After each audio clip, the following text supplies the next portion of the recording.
we can start. Some information for those of us connected online.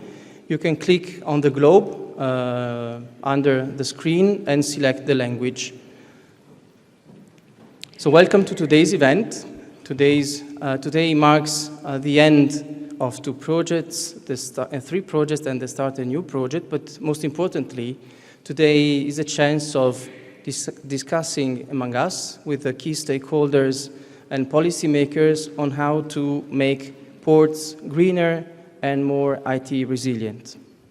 As you could see from the agenda, we will have first the welcome speeches on behalf of the Port Network Authority of the Eastern Adriatic Sea, Mr. Zeno D'Agostino, Mrs. Anne Jensen, European Coordinator for the Baltic-Adriatic Corridor, Mrs. Cristina Almirante, Friuli Venezia Giulia Region Councillor for Infrastructure, and online, Mr. Pierluigi Coppola, EUSAIR Pillar 2 Coordinator, and Carlo Zino from the Ministry of Transport.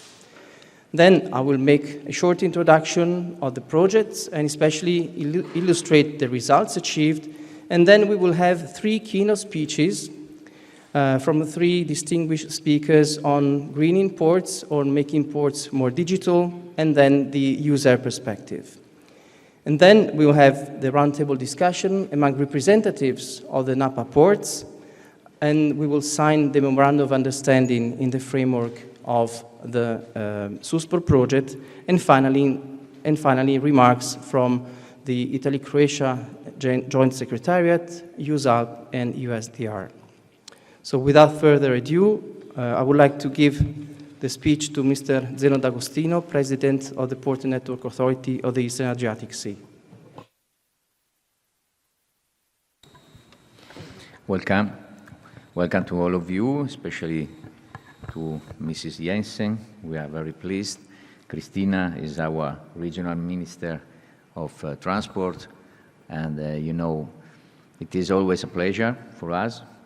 You know, yesterday we were in Rijeka, where we were an important meeting of NAPA, the Northern Adriatic Port Association. I can tell to the Commissioner that it is becoming more and more important for us, the role of NAPA, because it is becoming more and more important, the role of the Adriatic Sea. You know, it is also not only an important corridor area, dynamic, very dynamic for the development of logistics and transport, but it is also a geopolitical important area for the world. You know, I always underline to the people that the last book of Robert Kaplan, that is one of the most important, you know, person in the world with bestseller on the geography, on the development of the world, is dedicated to the Adriatic Sea.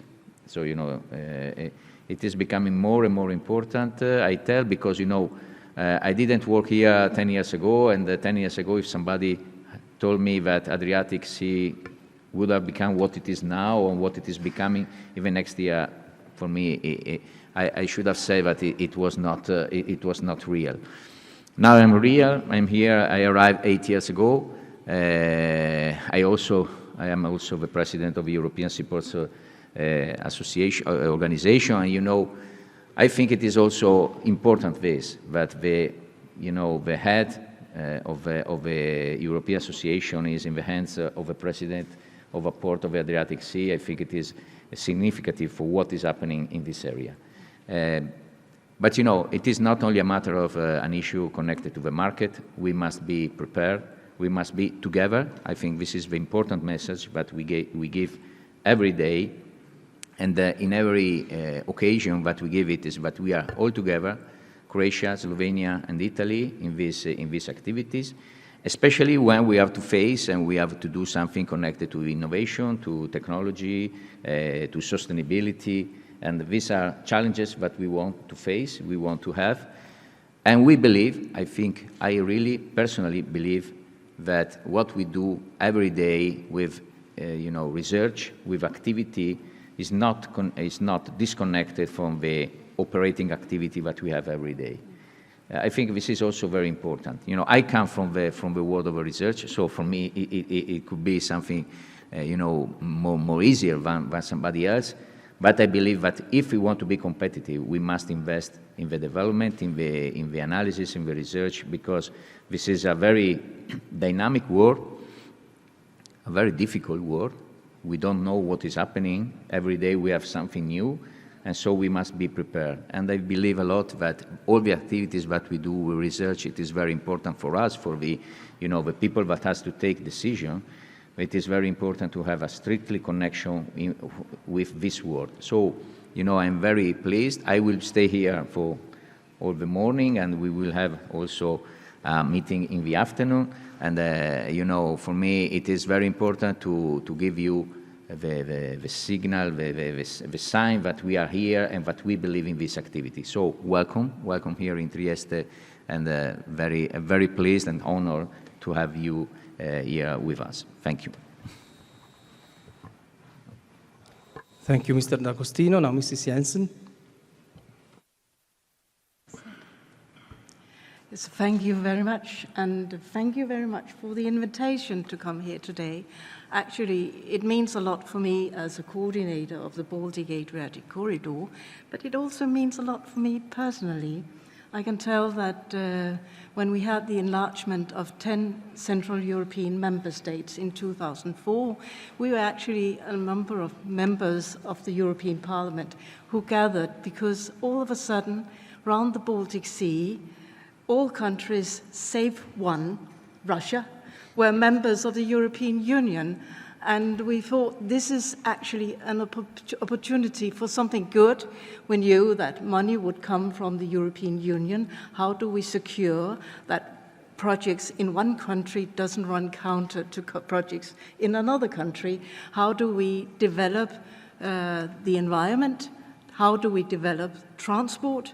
How do we develop research and education in the area? So there was this spirit that actually did wind out in the strategy for the Baltic Sea region, which later inspired what you do in the Adriatic-Ionian region as well, and in the Alps macro-region and the Danube macro-region.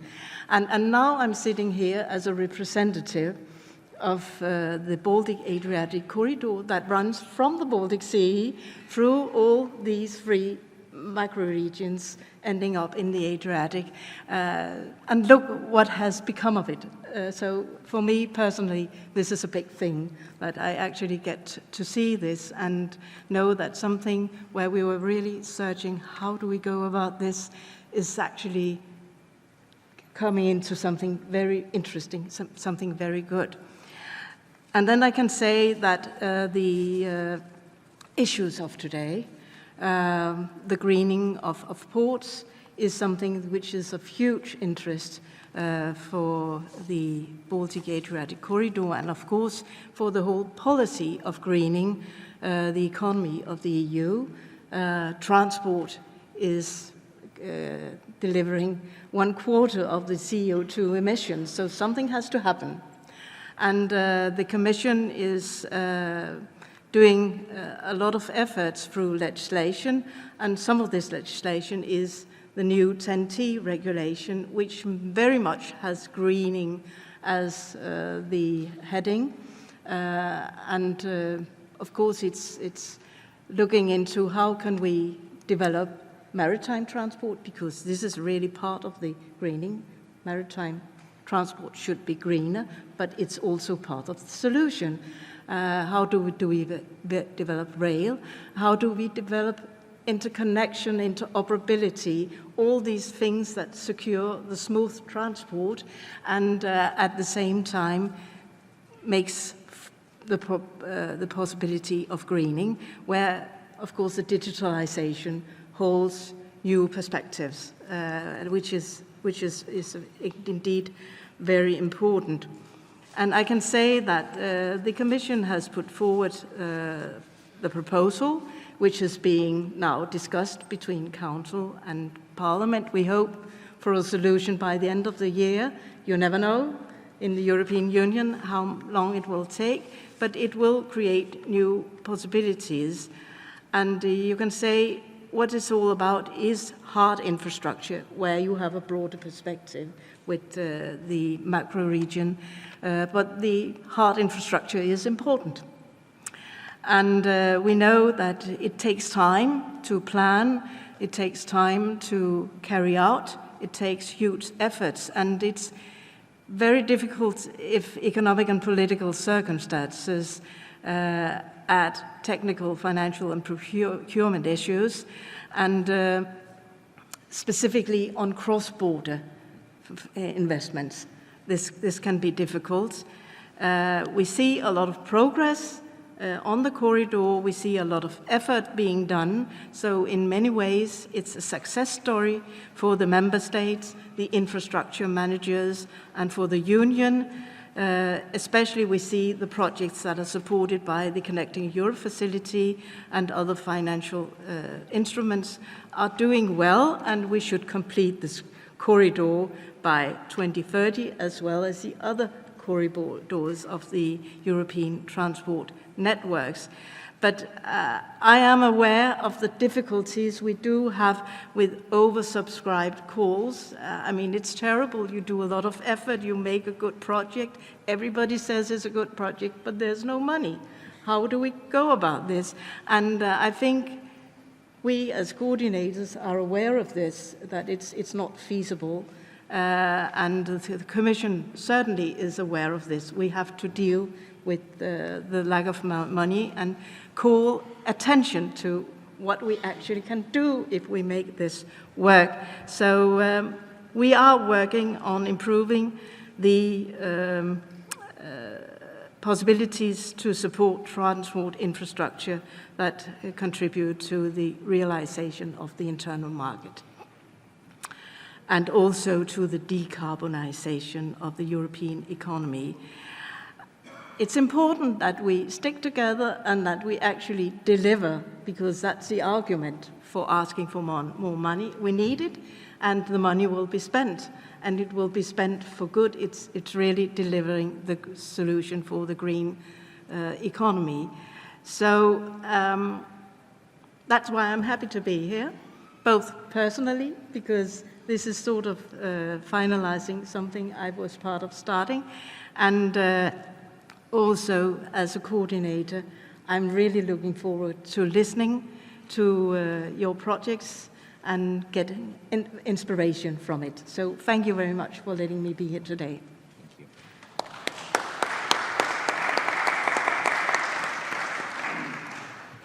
Thank you, Mrs. Jensen.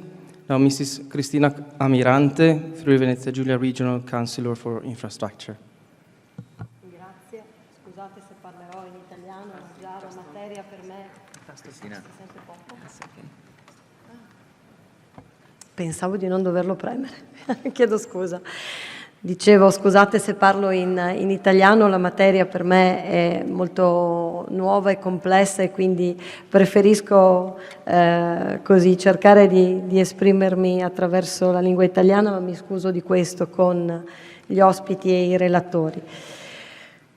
La decarbonizzazione e la digitalizzazione dei porti e dei trasporti è chiaramente un'opportunità unica, soprattutto in questo momento. Io sono una grande sostenitrice del fatto che arrivare alla decarbonizzazione lo si può fare soltanto attraverso un insieme sistematico di azioni che riguarda tutti gli aspetti della vita dell'uomo e quindi in particolare dell'economia, sempre tenendo conto di una cosa essenziale, che c'è l'uomo all'interno di questo sistema.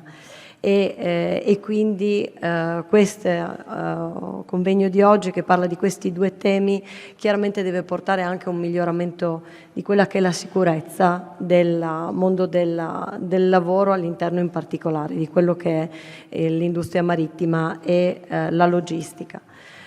Quindi la decarbonizzazione dei porti è sicuramente un obiettivo cruciale per affrontare le tematiche dell'inquinamento atmosferico, l'adozione di tecnologie e pratiche a basse emissioni di carbonio come l'utilizzo di fonti energetiche rinnovabili, l'elettrificazione delle attività portuali, l'implementazione di soluzioni di trasporto marittime a zero emissioni può contribuire in maniera significativa, a maggior ragione in una regione piccola come la nostra ma strategica allo stesso tempo, incastonata in un sistema molto complesso che è stato ben descritto poco fa, come quello appunto del Mare Adriatico e delle regioni che sono confinanti con la nostra regione.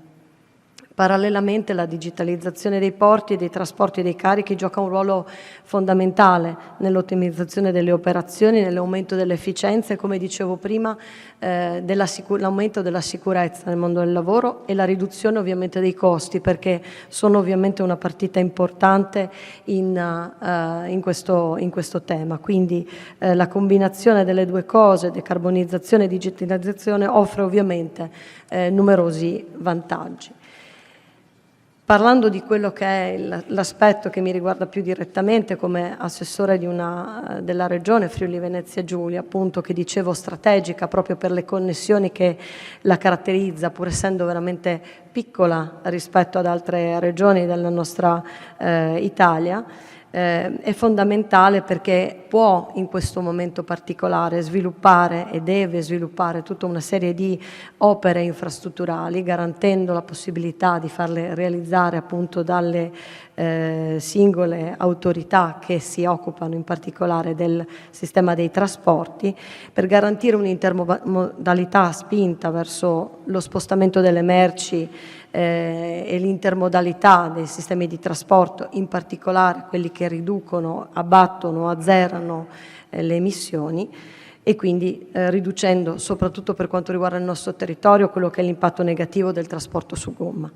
Dall'altro lato, quello che è strategico fare è pianificare. La pianificazione è essenziale proprio per garantire e continuare a garantire un processo di sviluppo logistico in modo tale che possano essere messe a terra le iniziative imprenditoriali private senza perdere treni appunto essenziali per tutto il sistema e non solo per il Friuli Venezia Giulia. Quindi vi ringrazio per l'invito, sono particolarmente onorata di rappresentare la Regione, Presidente Federica, oggi. Mi dispiace invece non poter partecipare al proseguio dei lavori, oggi c'è Consiglio regionale, tra l'altro ho un intervento molto presto questa mattina, quindi mi scuso se dovrò assentarmi quasi subito, però al contempo sono felice che siete qui e quindi vi faccio il mio personale benvenuto nella Regione Friuli Venezia Giulia. Grazie.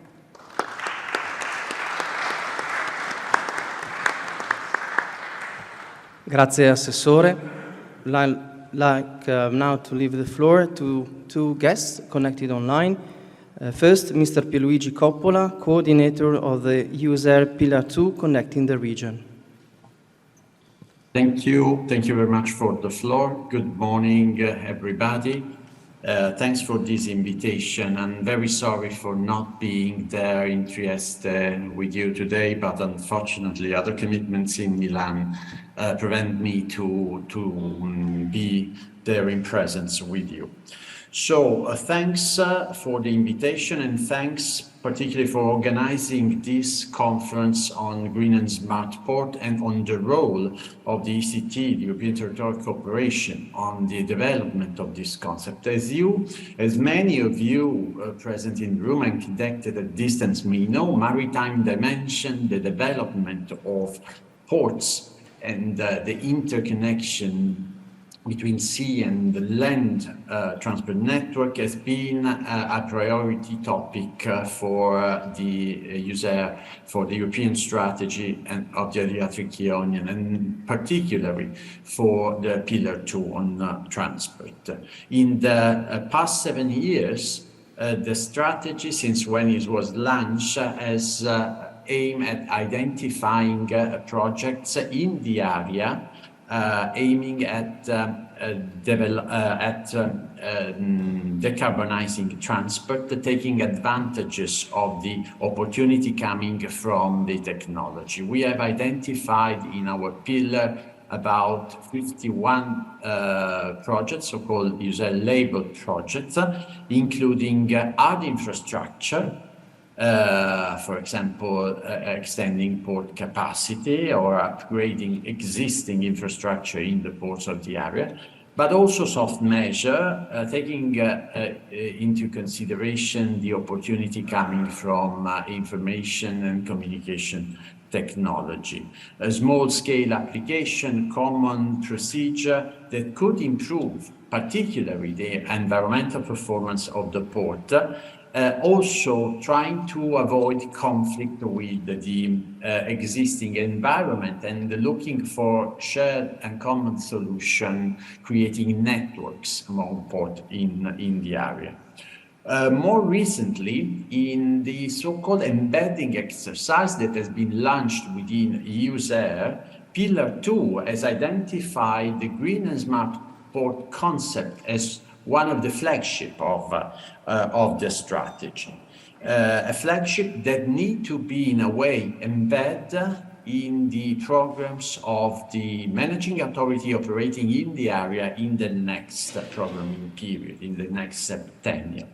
Now, in my view, the concept of green and smart port is quite broad, and some clarification on what are the most suitable action, the one to be prioritized, need to be carried out, particularly for the Adriatic-Ionian region, that is a region that presents a lot of gaps in terms of particularly interconnection and development of with the terrestrial network.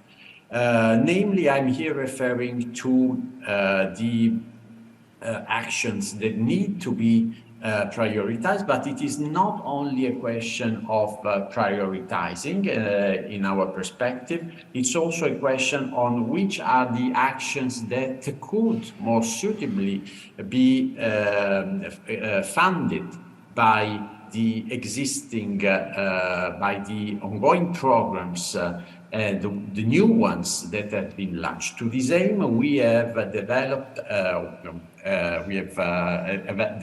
a study that we'll present in the second part of this morning session today, trying to support the matching between demands, needs, and the opportunity, the funding opportunity coming from the programs in the area. So it is with great pleasure that I will be joining the conference for the whole morning today, as I believe also looking at the panel of intervening speakers, that this will be a very good occasion to learn from ongoing and past experience that will be presented by the esteemed colleague, but also for getting inspiration in order to take action within the strategy, within EUSAIR, particularly in view of the revision of the action plan for the next septennial. Therefore, I wish you all a very good work, to enjoy the conference, and again, thank you for this kind invitation.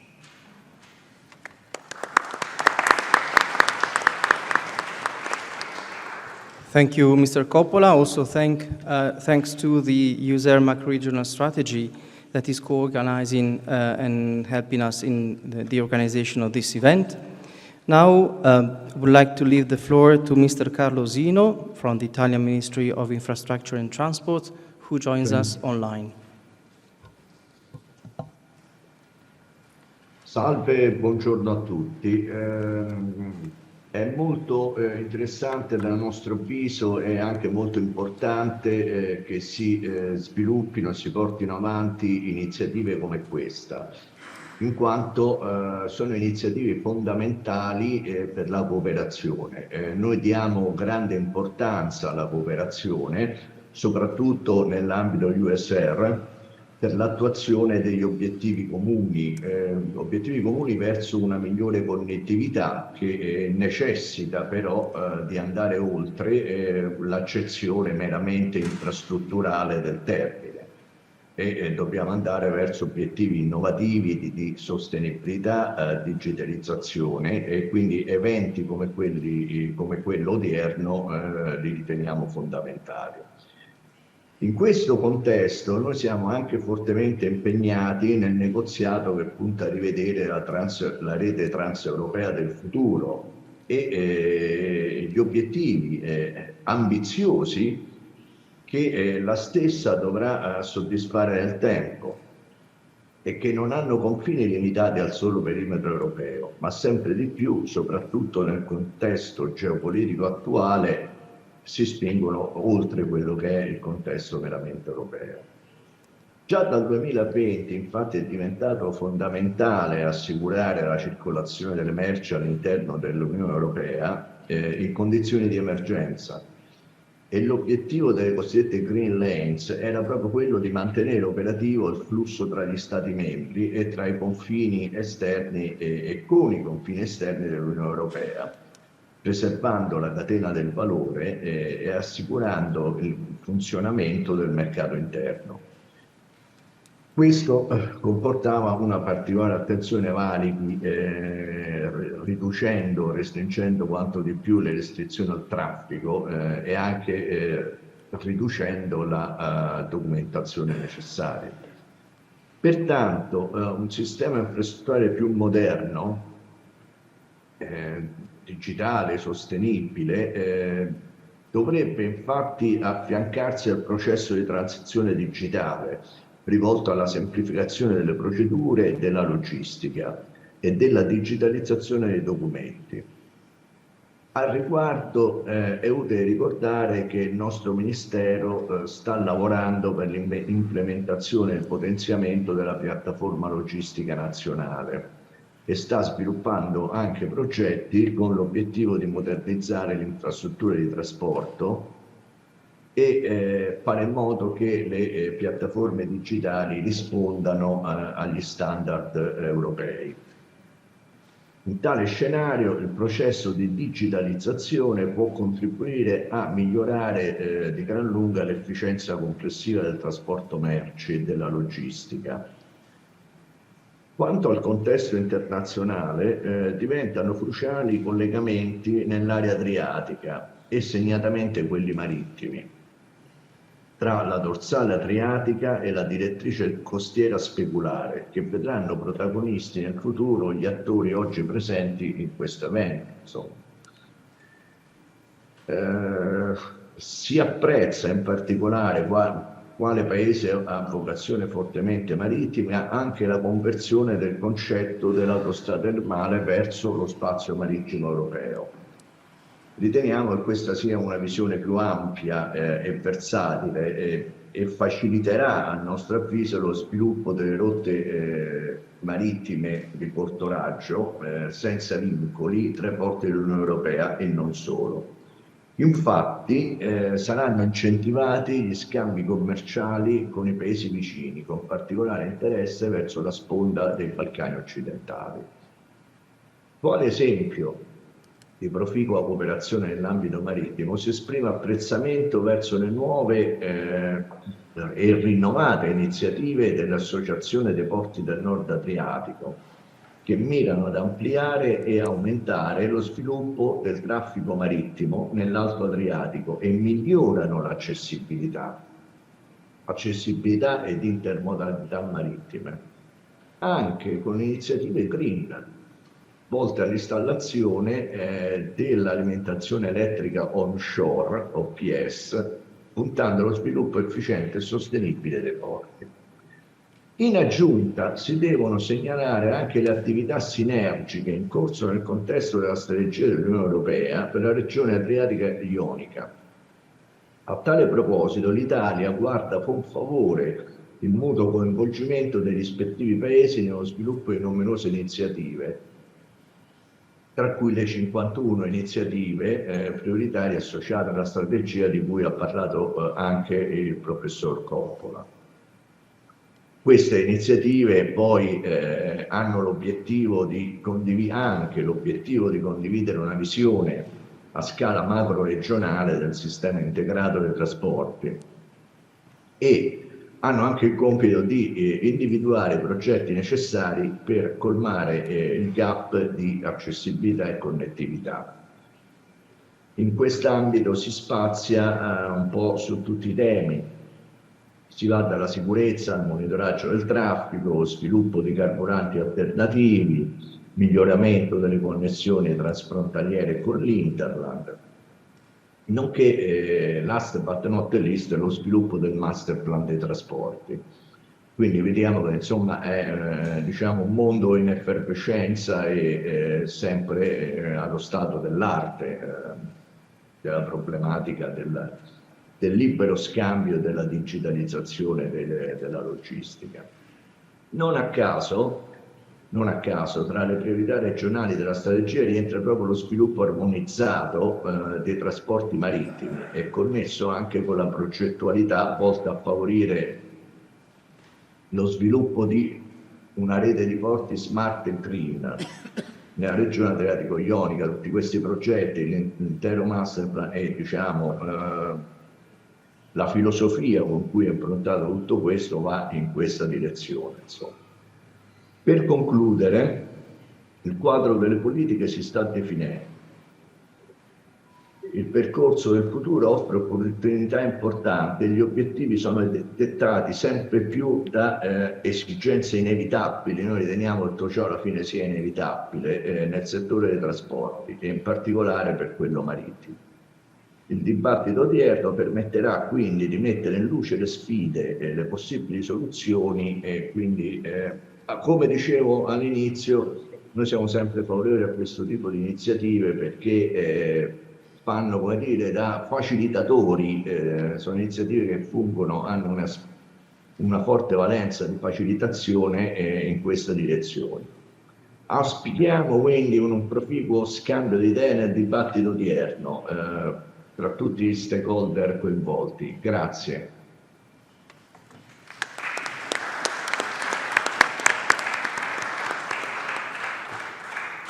Grazie, Dottor Zino.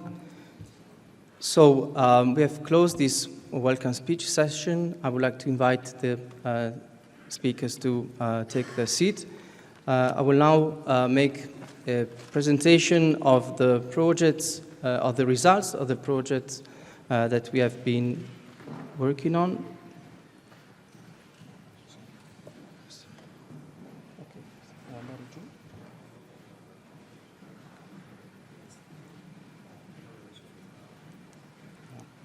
Faccio così, faccio col mouse. Ah, perfetto, ok. Yes. No,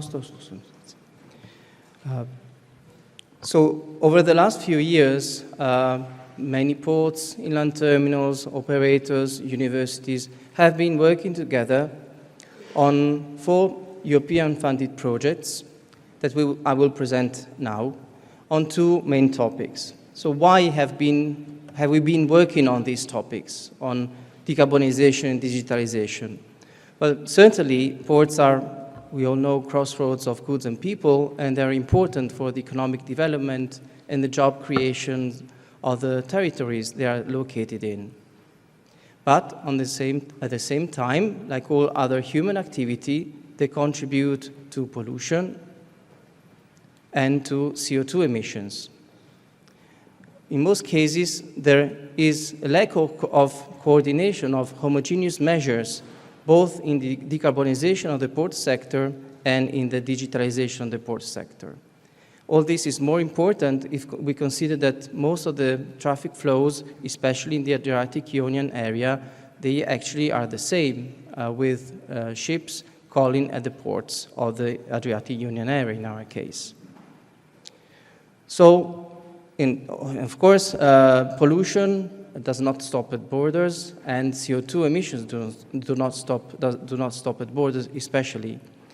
This is also why the challenges cannot be tackled individually by each port, but cooperation is needed and is central at European level to overcome these obstacles.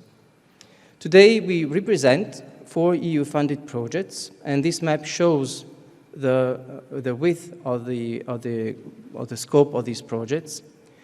Two on decarbonisation of the port sector, SUSPORT co-funded by Interreg Italy-Croatia, and EDIN co-funded by CEF, and digitalisation, DIC project co-funded by Interreg Italy-Croatia, and Access Mile co-funded by Interreg Central Europe. As you can see, a wide map, we are more than 40 among ports, logistic centers. Most of us are in the Adriatic Sea, because 2 projects are funded by Italy, Croatia, but also there is a project on the Baltic-Adriatic corridor in Central Europe, and the EDIN project really represents the whole of the European Union. So what is the first step? Well, first of all, we analyzed how much CO2 emissions a port generate, because without knowing the baseline, we cannot plan how to decrease them. And this is a very interesting slide showing the data gathered in the SUSPORT project at the very beginning, and this is why you can see data from 2019, but I'm quite sure that these numbers have not changed dramatically since, representing the CO2 emissions of ports of Italy, Slovenia, Koper, and Croatia, divided by the type of activity. As you can see, 64 almost of CO2 emissions come from ships which are moored at the port. As you know, ships do not shut off like the engines, but the auxiliary engines continue to cooperate. And 14% come from ship maneuvering. These are interesting numbers because when we think about ports and pollution, we mainly think about trucks entering and exiting the port, which is also, of course, true and it gives a contribution. But most of the CO2 emissions come from ships which are moored at sea. So what have we been doing in the 2 projects on these topics? In the SUSPORT project, which had a budget of almost 7 million euros, a strategic project, project partners developed, after this analysis, they developed an action plan and a joint strategy that we will take up today with the signature of the MOU, and we implemented very concrete pilot actions which helped reduce the CO2 emissions. And in the EDIN project, we made the studies for the OPS in all the ports partners of the project. A few pictures taken from the very, very many pilot activities that we implemented within SUSPORT. This is the port of Rijeka, so the LED light bulbs which changed. This also contributes to reducing CO2. Then photovoltaic systems. One of the main issues is, okay, we have to reduce CO2 emissions, then we go for OPS, and we have to electrify everything, but where do we take the energy from? If we take the energy from carbon, it does not help. So most of the project partners also worked on this domain. Then electromobility, that also contributes. You can see here 2 cars purchased by the port of Trieste, and studies for the cold ironing. This is a very important step in the implementation of cold ironing. So Interreg funds from this point of view are essential because through these funds we have the necessary budget to make the studies, and then the construction cannot of course be funded by Interreg, but can be funded for instance by CEF. So putting together and mixing financial schemes is important for all the ports in order to improve their decarbonization potential. So all in all, within the SUSPORT project, all the project partners, by implementing all the pilot activities, we have reduced almost 18,000 tons of CO2 per year. This is a concrete number to communicate, and this is the most important, I would say, result of the SUSPORT project. And of course, this reduction is not only for 2022 or 2023, but it will continue for the future. Then the EDIN project is also important because through this self-funded project, together with the Port of Valencia, that is the coordinator of the project, and several other ports in Portugal, Spain, Greece, Italy, and so on and so forth, we have been working on making the project designs for OPS. So what does it mean for the Port of Trieste? For instance, we made the studies for the OPS in the Port of Monfalcone, in Pier number 5, so the Ro-Ro terminal and the logistic platform. Through these funds, we managed to, and other partners did the same, we managed to make these designs which are ready for tender through also other funds. And then the second topic, so why did we work on, Why did we work on digitalization? Well, we know that ports usually need new infrastructure, and this is true. We need to upgrade our infrastructure and make them more resilient, but we also know that in order to build new infrastructure, we need a lot of budget, and as Mrs. Jensen said, not always CEF is helpful for all of us, and we need a lot of time. At the same time, in order to make existing infrastructure more efficient and more resilient, we need to work on digitalization because it helps and facilitates the coordination among all the supply chain actors, and it leads, of course, to the reduction of administrative burden and allows of the better use of the existing infrastructure while we are waiting for the new infrastructure to be built. So digitalization is a key enabler for ports to become more resilient, more efficient, and at the same time to reduce CO2 emissions. In this domain, we have two projects. One is DIC-Sea, co-funded by Italy, Interreg Croatia, and the second one is Access Mile, co-funded by Interreg Central Europe. The first project, DIC-Sea, is quite interesting because it's a very small project, but it answered the questions, what do we do of all the outputs that we build in our individual projects? In the 2014-2020 programming period, several projects were done in the Interreg Italy-Croatia program on digitalization in the port or in the logistics sector. But the knowledge remained, I would say, in silos. Through the DIC-Sea project, we cluster all this knowledge together, built a unique tool, and then disseminated to ports which were outside of the project partnership. And I think this is a useful way of using small funds with a very interesting leverage because we can disseminate the results and outputs of 4 projects at the same time. Also, now the latest project, so today it actually also marks the kickoff conference of this project, is Access Mile, co-funded by Interreg Central Europe program, and it's a project very recent because it only started in 2023, in April 2023, so a couple of months ago. This project starts from the challenge that all ports and inland terminals face. That is that we all know that the most efficient way of transporting goods in long distances is train, from economic point of view and also from the, environmental point of view, but trucks will always stay in the port and in the equation because short distances can only be covered by trucks. And usually the last mile accessibility, the road last mile accessibility of ports, inland terminals is one of the weakest points in the whole supply chain.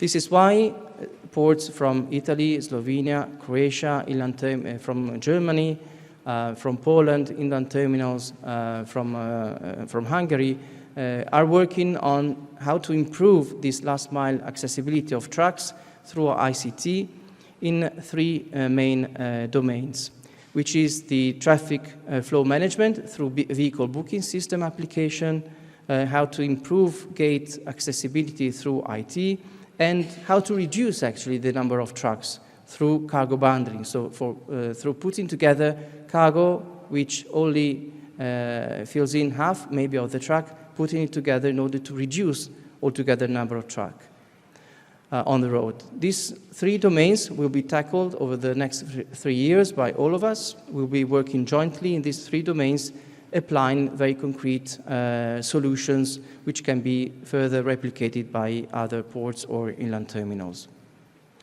So why, from our point of view, territorial cooperation and European funds play a pivotal role? Because they increase the competencies. Before the project, we did not know how much CO2 was emitted among all the ports. And it was interesting to see, by analyzing the results, that each port more or less has the same percentage of CO2 emissions from any of the sectors. From mutual learning, of course, and especially through a joint and medium and long-term planning at cross-border or transnational level, because traffic flows really do not know borders. Thank you very much.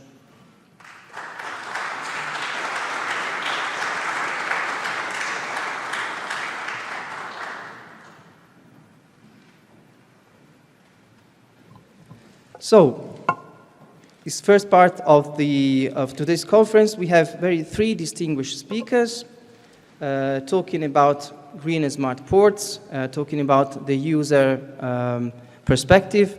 So I would now like to invite Mr. Thierry Van Eslander, professor at the University of Antwerp, to make his presentation and bring us his point of view on the decarbonization of the port sector. Okay, thank you very much, Alberto. I hope you can hear me well.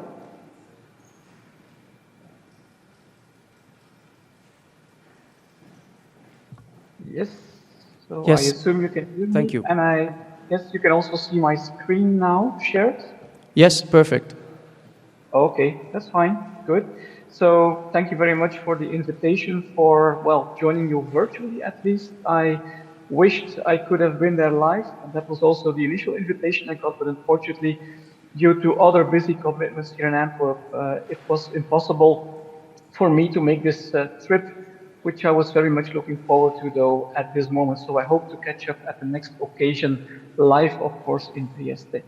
But in this session online, I will deal with, indeed, the issue of greening ports, and more in particular, looking at some challenges, opportunities, and also some best practices, as I have learned it, and we have learned it from past work we have done on this matter. So, first of all, I will deal with some wider challenges and opportunities. It will be the first part of my talk. Then I will look a bit into a number of cases that we have supported as part of the European Pioneers project, one of these Green Deal port projects, which is currently running. I'll come back to that also. And then finally, I would like to conclude with some best practices that I have learned from looking at the IAPH World Port Sustainability Program. And they have a nice database with a very nice set of greening projects next to other type of projects, of course, and I will pick out a few which are really best practices we can learn from also. So, first of all, and referring already to this World Port Sustainability Program, as I said, they have collected a very nice database of cases in innovating in ports, and among them also in greening. And you can see here the map, so their database really contains cases from all over the world, from all continents in the world, which is also the beauty of this initiative. Now, having screened those cases and having gone through all of them to check their characteristics, I have found a number of typical challenges, but also opportunities that come out. And these are listed on this slide, so I will briefly go through them. First of all, what we learned from this database and from all these initiatives is that there is no one-size-fits-all approach that can be taken. Each port is different, each setting is different, and therefore also what needs to be implemented locally will need to be different, will need to be quite unique. So one-size-fits-all does not exist here. Second, to make a project, an innovation really into a success, there needs to be a strong business case. Yeah? That means all parties need to win, or at least the ones that do not win immediately will need to somehow be compensated for that, which is something that needs to be taken into account also.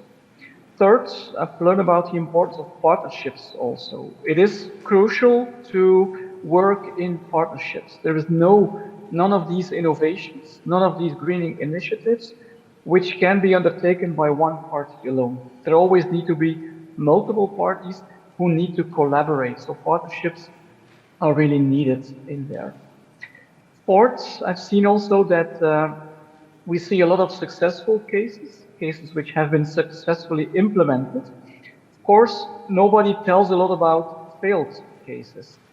Nevertheless, we've seen that it is also important to look at these because we can learn a lot also from these failed cases. Maybe sometimes we can even learn more from the failures, what went wrong and why it went wrong, than we can learn from the successful cases. So that is again something to be considered also.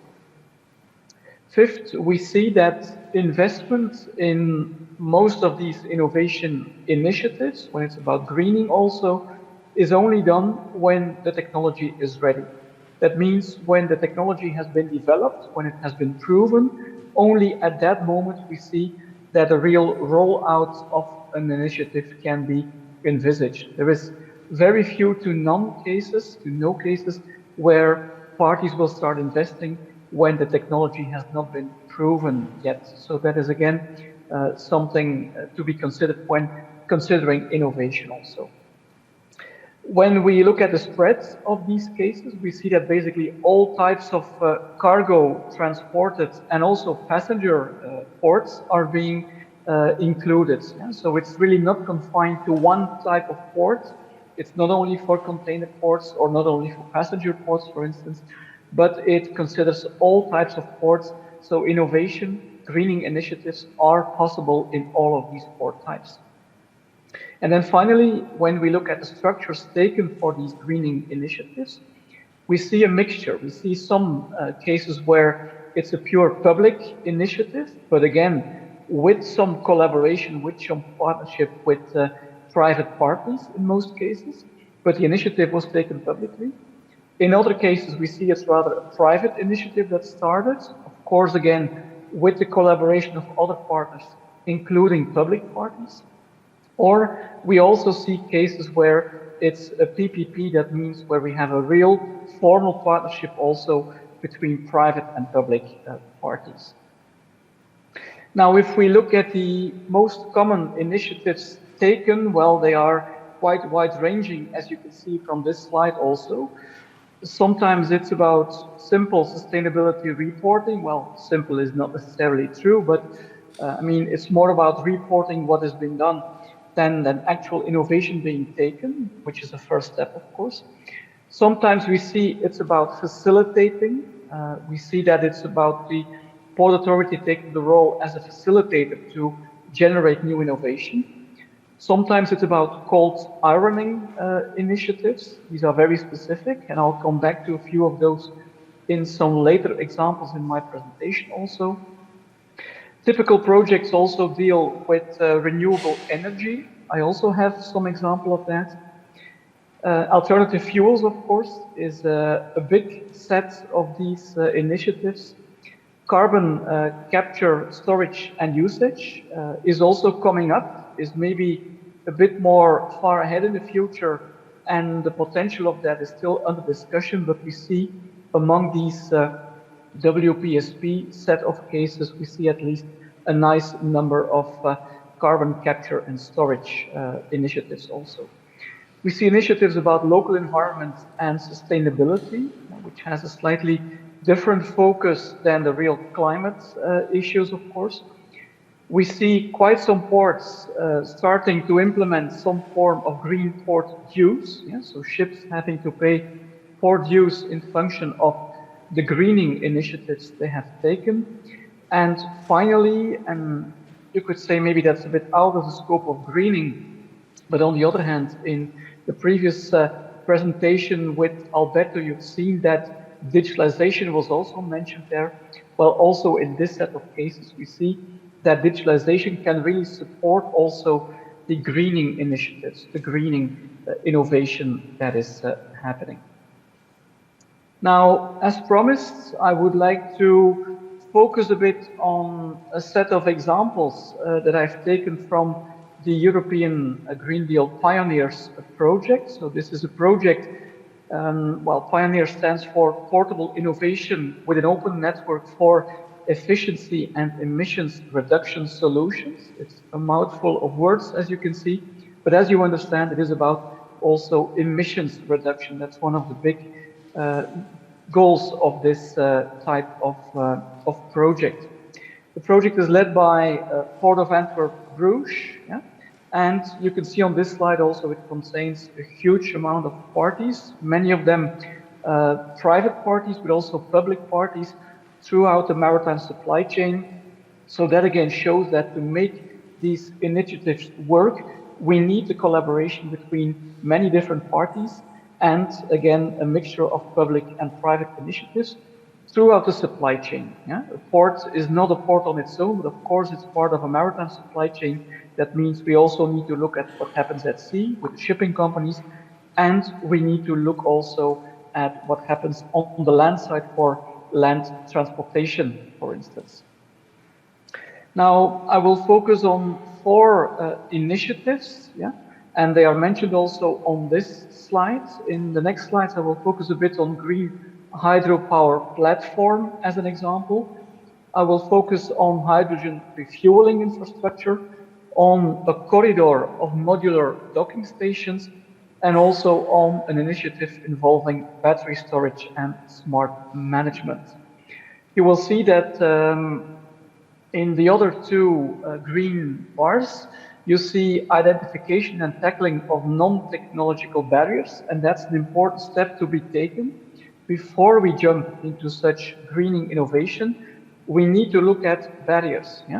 We need to know what can make such an initiative into a failure, or on the other hand, what can stimulate it to become successful. These are things that we need to be aware about. And then the last green bar that you see is about integration, of course. It's not about these individual innovation initiatives as such, but it's also about what we can learn from those and which packages of innovation initiatives we can build to take a big leap into port greening, to really make, at a bigger scale, roll out these initiatives. So I will look a bit more in detail. So again, it's 4 cases currently being implemented in the port of Antwerp-Bruges, and more in particular in the Antwerp platform. You can see the location all around the River Scheldt, which is of course a big artery nurturing ships into the port of Antwerp. So I'll go a bit deeper into each of those initiatives to take a bit what we can learn from this. First one is about this initiative to convert energy basically from water to electricity using a port infrastructure. It's a demonstration with an Antwerp company in the lead, the mayor, who is a mechanical operator. Now, what they have done is they have set up an integrated green hydropower platform for port infrastructure.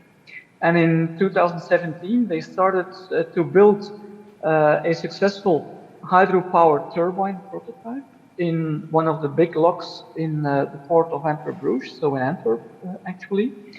And they have seen that they can get to a real substantial energy potential by doing so. With a big turbine, they can provide quite a lot of energy, which is needed in the lock also, to make the lock function. In 2021, they have completed a real full established engine, a modular engine and a generator, which has also completed then this hydropower installation. So it's an implementation which in the meanwhile has been in the first stage achieved already. Second initiative is about wind to straddle, as it's called, and it's a project led by Air Liquide, a well-known international player, of course, who also has acquired quite some hydrogen expertise. So it's about refueling infrastructure with the goal to decarbonize one of the biggest thermal operators, or the biggest container thermal operator, at least in Antwerp, PSA, to reduce or to fully decarbonize actually its fleet of straddle carriers. And currently these straddle carriers are still being powered on diesel, and the goal is to gradually transform that into other type of energy, so using hydrogen basically. And you can see at the bottom a first impression of what such a setup could then look like. What is basically done is that a high-speed hydrogen refueling station is being built to feed these straddle carriers, 350 bars, both for operations, but also taking into account a smooth refueling process, of course. I mean, what should be avoided is that there is a huge delay, that these machines have to stand aside to charge, to take on board the new fuel. So all that also should go smoothly. And there are links, by the way, with the modular docking station initiative, which I will come back to also in one of the next slides. So that's it basically. When we talk about this modular corridor initiative, so what is being done here, and you can see a little bit on the demo, we have barges sailing, and rather than using their classical diesel as a fuel, they use electricity, use batteries, which are being charged onto them, just like their cargo is being charged. Yeah? So we have containers, of course, being charged, and one of these containers could then be a battery which is stored inside. Currently, a grid is being developed in Antwerp, but also looking at the wider rollout over wider parts of Belgium and the Netherlands. I'll come back to that also. So it's about batteries taken on board, 20-foot battery containers, so a small container basically, which is then put into a docking station to charge in the port when it's not being used. And at the moment that it needs to be used, it is being charged on board of the inland ship so that the ship can sail and move to its destination without generating new additional emissions. So it's fully emission-free at that moment, which is a big step forward for inland navigation, because in the past, we always used to say that inland navigation is the cleanest mode of land transportation, cleaner than rail, and especially cleaner even than road transportation. Although that situation has been changing in the past years. Road transport, as you probably know, has been taking big steps forward, has been becoming cleaner much more quickly, while the inland ships have not changed that much. So a big step is needed so as to ensure that inland ships also keep that advantage. Now, as I said, within the Pioneers project, the modular docking station system is rolled out in the immediate neighborhood of Antwerp with the red stars you can see on this map, but there are concrete plans to also roll it out further in Belgium, the yellow stars you can see on the map, and then also including the Netherlands, of course, which has a lot of inland navigation options, a lot of inland navigation connections, so a lot of potential to start using also these modular docking stations. And then you can see some more details about this last initiative by AET, which is actually a battery storage system. AET is one of the biggest car terminal operators in the port of Antwerp. It's part of the Grimaldi group also. And of course, they need a lot of energy also, and the plan is to make sure that they can generate that energy with their own means. Yeah? And own means, that means in this case, windmills. So they will install, or they are currently installing, 3 new windmills on their key sites, 10 megawatts each. They also install a solar park on top of a new storage building.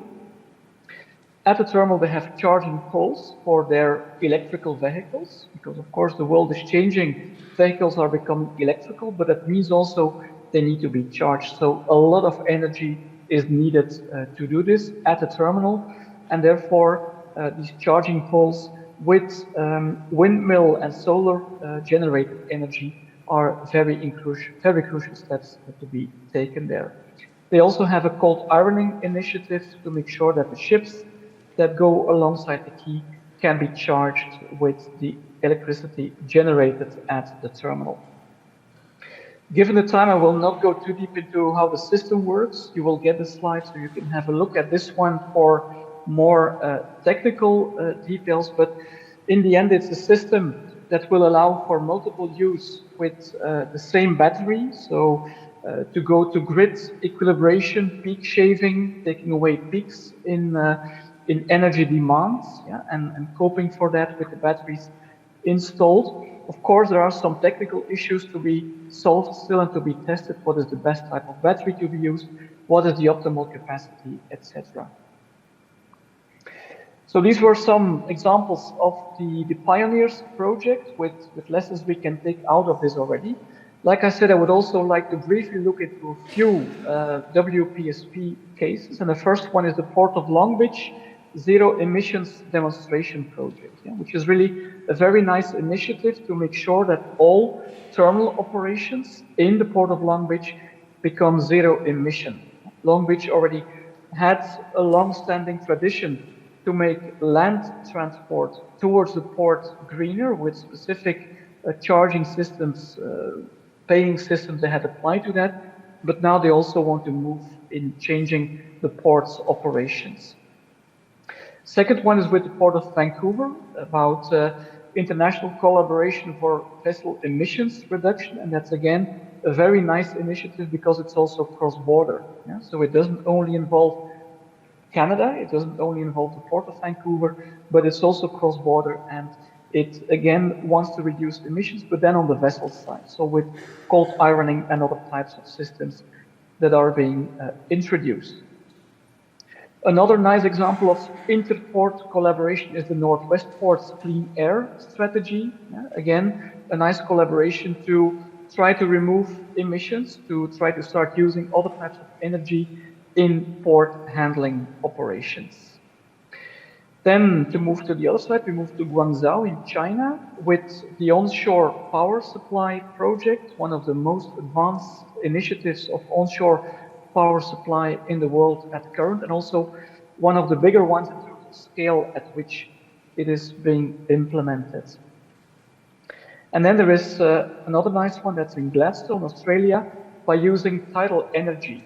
So here the plan is to use tidal energy to generate the energy needed for the port to function. So not to rely on classical combustion fuels, but to use tidal energy. So again, a nice example of how ports could be greened. There's a lot more, of course, but I would invite you to have a look at this WPSP website also. If you'd like to hear more from this or read about this, please have a look at our website. You can see on this slide, or feel free also to contact me, of course, through email. And with this, I would like to thank you very much also on behalf of our group in Antwerp that you can see on this picture. And I'm open to questions, or otherwise, I wish you, of course, a very good continuation of this day. Thank you very much.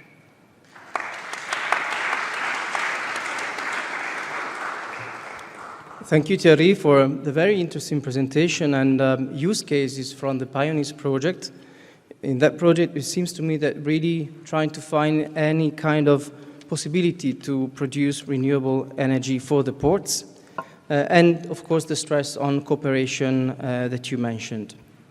Now, the second keynote speaker, Mr. Gadi Ben Moshe, Vice Chair of the IAPH, International Association of Ports and Harbors Data Collaboration Committee, and Managing Director of Marine Innovators, who will talk to us about cybersecurity.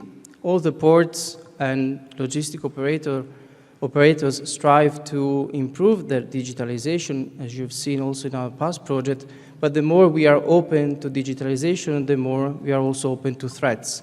So Mr. Ben Moshe's speech will really help us in understanding how to become more cyber resilient.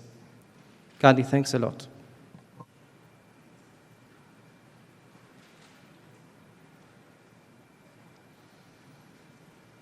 Thank you, Alberto, and just checking if you hear me. Yes. Okay, great.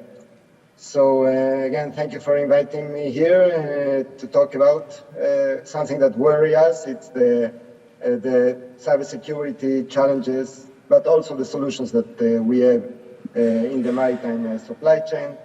And I will do it reflecting on the IAPH cybersecurity guidelines.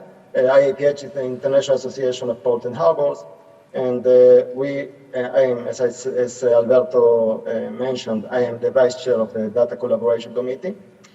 And around 2 years ago, we developed together with a group of 22 experts of the members around the globe that are specialists in cybersecurity. We developed this 84 pages document. This document was meant mainly for the senior executive decision makers at port for ensuring the cybersecurity resilience. Those guidelines were endorsed by IMO at FAL 46, and it's now part of the IMO Maritime Cyber Risk Management Guidelines. So let me start with that. Very optimistic picture, isn't it? I don't think that it's something so optimistic like a baby and a dog. But sorry, it will be the last optimistic slide that I'll have at this presentation. Because when we talk about cybersecurity, we are always suspicious that something is wrong, something will happen, and something will attack that. And I want to share with you something that happened last week. I was in Rotterdam in a big event of Talk Europe, and we saw a free mobile charging station that DP World generously gave us at the speakers area. But when you talk about cybersecurity so much and you are so suspicious, when you look at that, you don't look about the upside that, great, I can now charge my mobile. You think, is it DP World, the one that put it there, or maybe it was somebody else? Maybe there was somebody that wants to take information from my mobile phone. So that's the thing that, again, it's not optimistic, but cybersecurity forces us to think and to be aware. And this is those are the 5 steps that we have when we want to assess the cybersecurity issues. And it ends, the 5th steps ends with the cyber awareness that we need at the organizational level. And the 4th step, it's something that we usually talk about. We mainly, as cybersecurity people, talk about protection, about detection of cybersecurity and the mitigation. But they don't talk about the 3 additional steps that are that the port leaders need to acknowledge the cyber risk management as a top-level responsibility. It's not an IT responsibility. We have to understand and have a common understanding of the terms of cybersecurity, because to talk and to an efficient way to handle the cybersecurity issues, you have to have the same language inside all the organization. And mainly, you need to understand the risk. And this is in the few minutes that I have today, I want to talk with you about the understanding the risk of cybersecurity. At first, you can look at assessing the risk of cybersecurity as in any other industry. The maritime supply chain might not be different from other industry. You have to assess the vulnerabilities, okay, to evaluate what are the vulnerabilities in your business, what is the impact of the potential harm that can be caused by this cybersecurity incident, and at the end to assess the risk. And for assessing the risk, you need to identify your asset, understand that data today is an asset, and mainly when we are talking about digital transformation that we promote. You have to assess the threats that maybe create the risk scenarios, and then at the end, do the risk analysis. But we at the maritime domain, we have some amplifications of the vulnerabilities, and I will give you the reasons in my opinion. First of all, from the operational aspect. Today, there is an increase of sharing of real-time data. All we talk is today about visibility. I'm sure that also today you will talk about that. But this increase of sharing the real-time data, it's also amplification of the vulnerability. The data is of the different stakeholders that are interconnecting with them, so you have another amplification. And also, we have the business side, but also the operation technology of cranes, of refrigerating, and electricity and so on that we have in our factory that is a port. So this increases the vulnerabilities in the port. But also in the technical aspect, you know, ports have to work in the maritime supply chain 24/7, but the IT people need to do and apply the security update that every day there is some cybersecurity update to any other of the systems. And it's difficult to to get the time slot to do these updates, and because of that, sometimes it delays, and when it delays, we are vulnerable for an attack. But also the smart port trend is increasing as Alberto also mentioned at the beginning, is increasing the exposure to cybersecurity threats. And, and you know that at January 2024, it will become compulsory to have a maritime single window. And we at IAPH, recently, it was this month, that we did a submission highlighting the critical importance of cybersecurity when we will deploy a maritime single window. And it was endorsed by IMO. Okay. Again, this is another example of digital transformation that is coming and amplifying the cybersecurity threat. But let's still talk about the upside, and I will give you an example of some smart port trends that can support and enhance the readiness of cybersecurity. And this is a smart container use case. One of the companies that I work with is called the EUSAIR, and they are doing a smart container made of composite materials, but also with embedded IoT. So let's look about this scenario.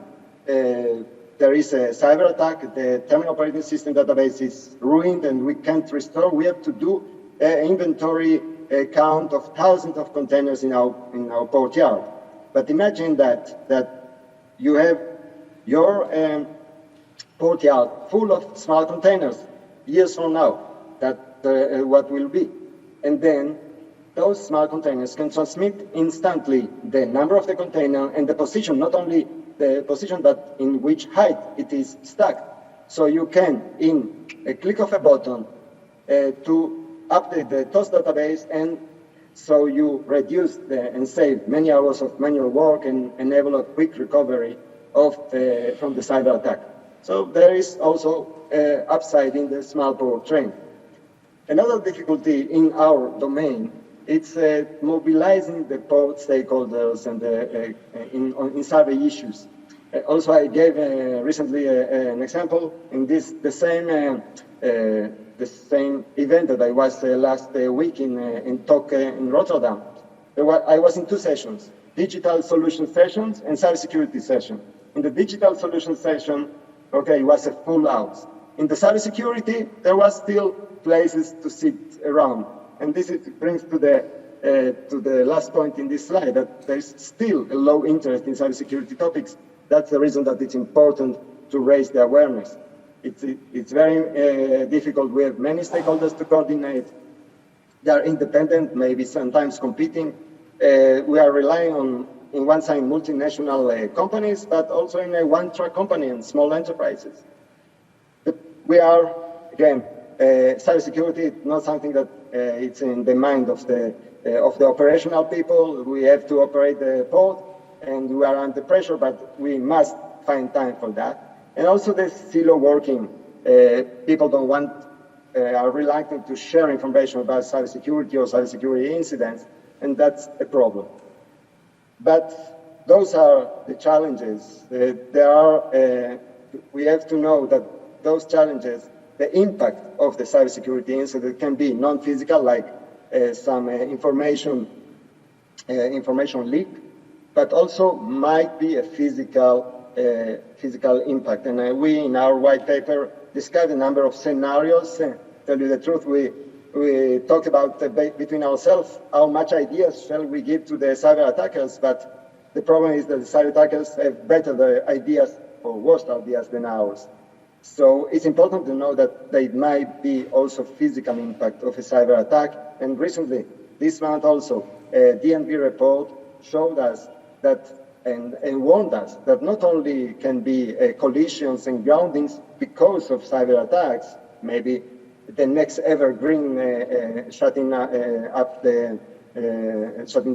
the Suez Canal, but also might be deaths. And more than 50% of those professionals that were interviewed in this report said that in the coming years, the next few years, might be that cyber attack can cause physical injury or even death. So it's very important to take this serious and to work on that. The reason that the threats and what might happen amplified, it's also because who are the cyber pirates? It evolved also. It started with opportunists, insiders, criminals, activists, but now there are also terrorists and even nations that have very advanced tools that we have to be prepared to. So how we prepare ourselves? As I said, we have knowledge. Knowing the risk is important, and knowing our activities and stakeholders is one of the first steps, because we have to look about all the port activities. In a port, we have activities that are linked to the sea freight, but also to the inland transport. We have the activities of the passengers and also vehicles.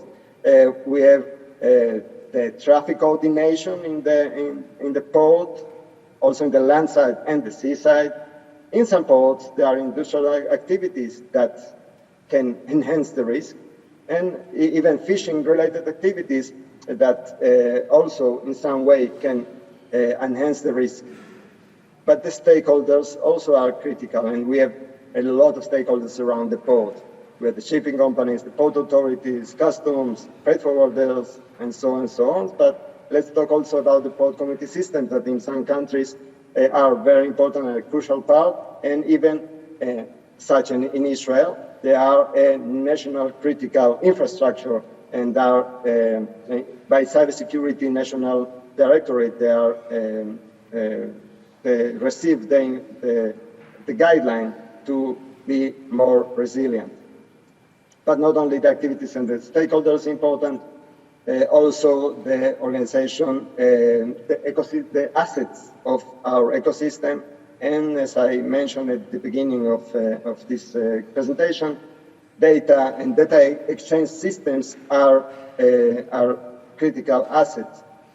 We can start with maritime synchron window, as I mentioned before, the port community system, terminal operating system. We did, together with a company, I did a cyber crisis simulation in a big port in the US.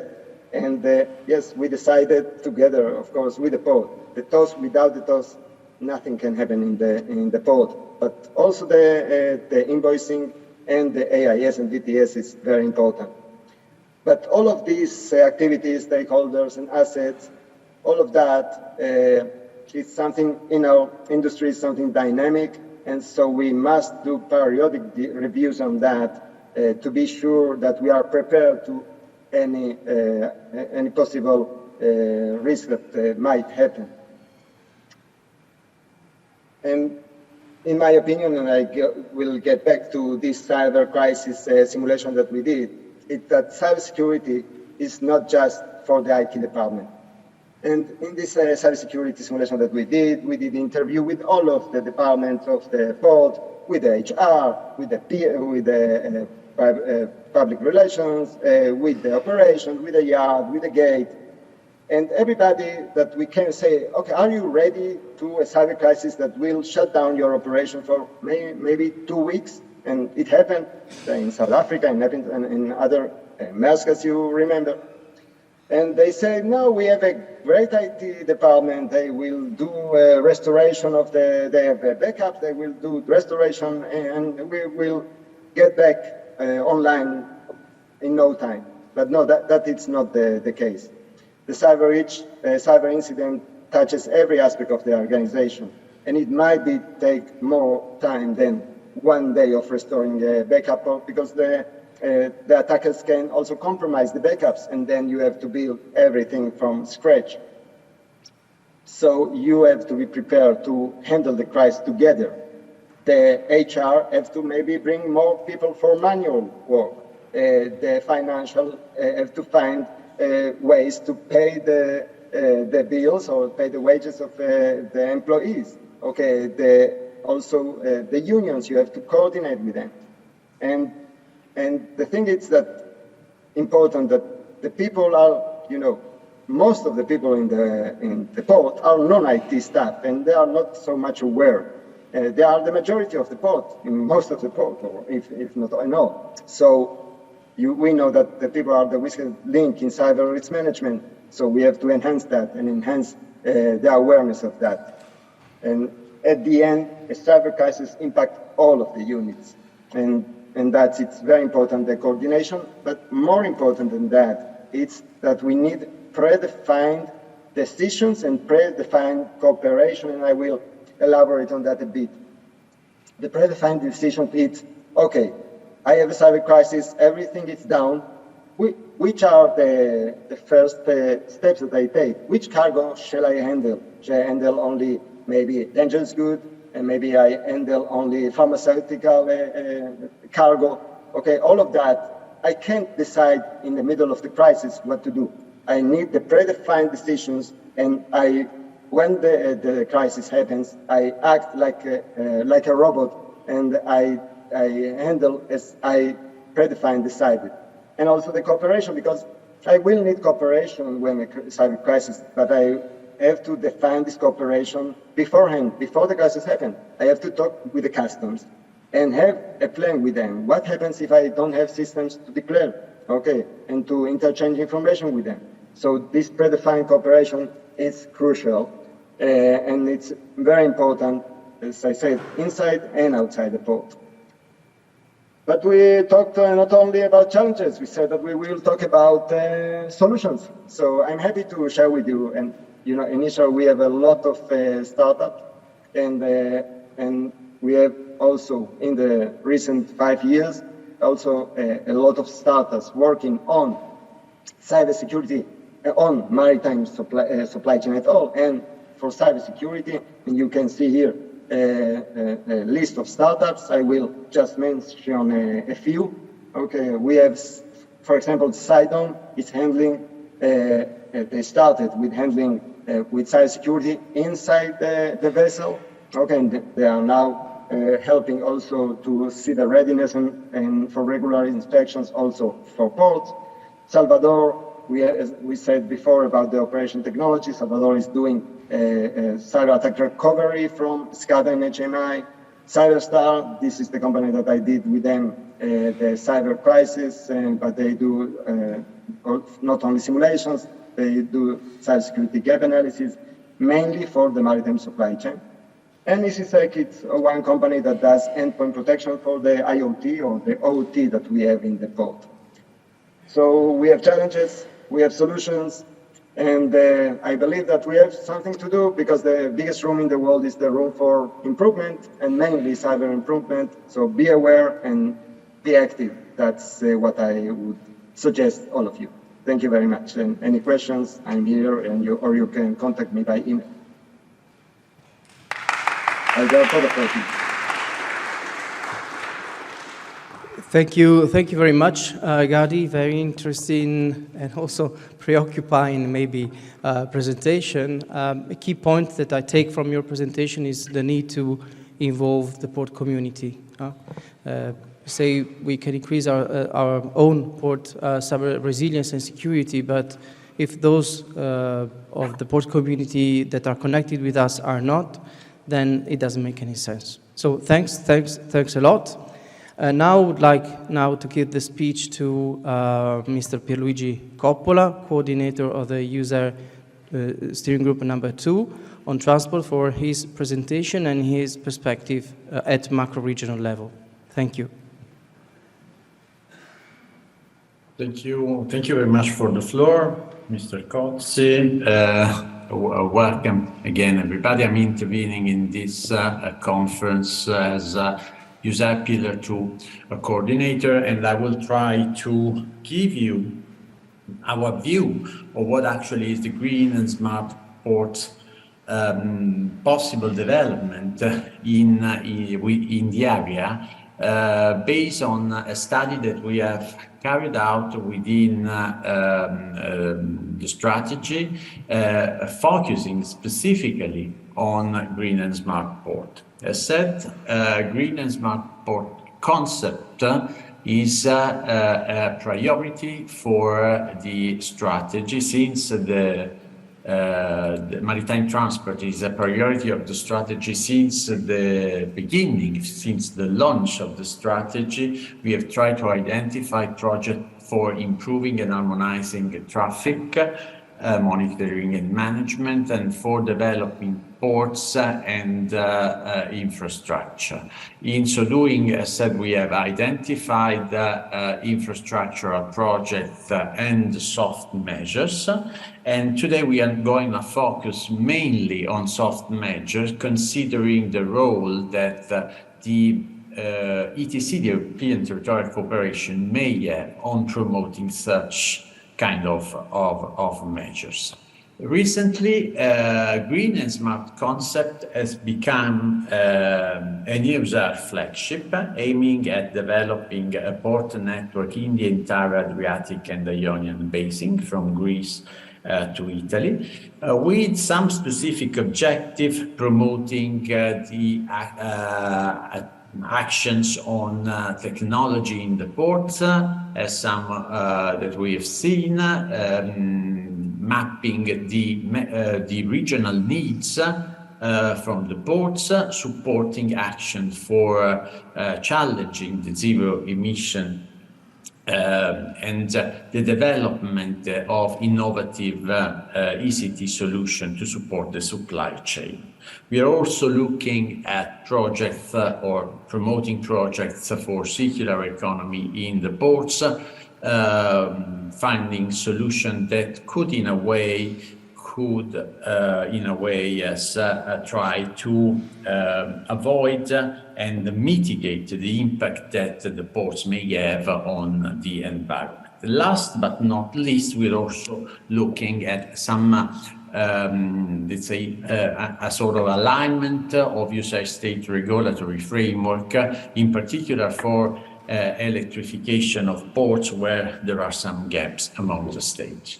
Now, this is just the background from which actually we have launched our study.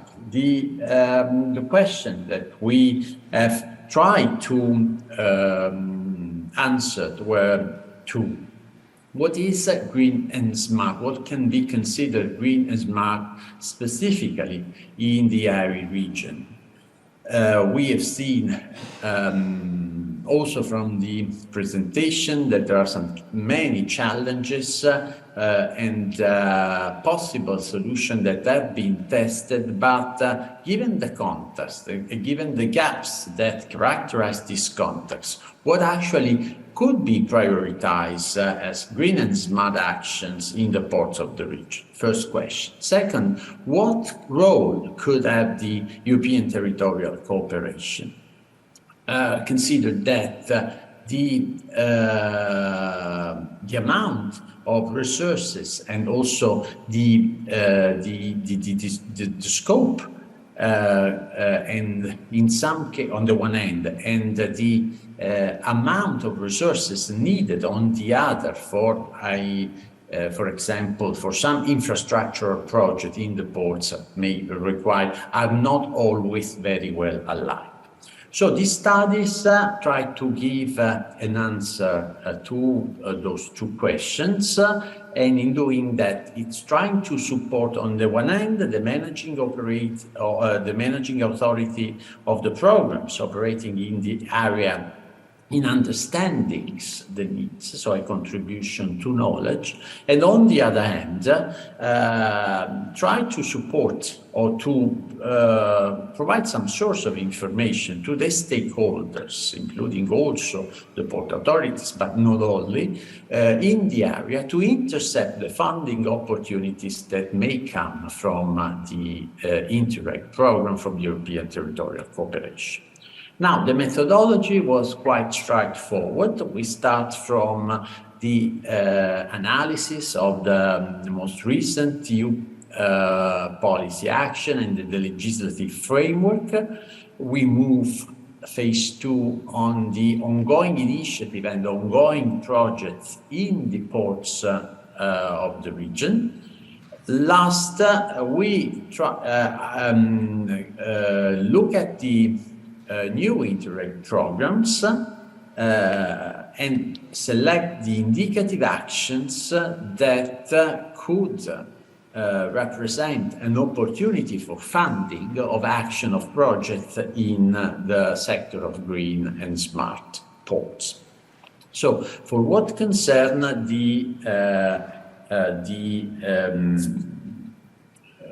EU policy framework in green and it has already been said this morning, green and smart port form part of the Europe strategic infrastructure.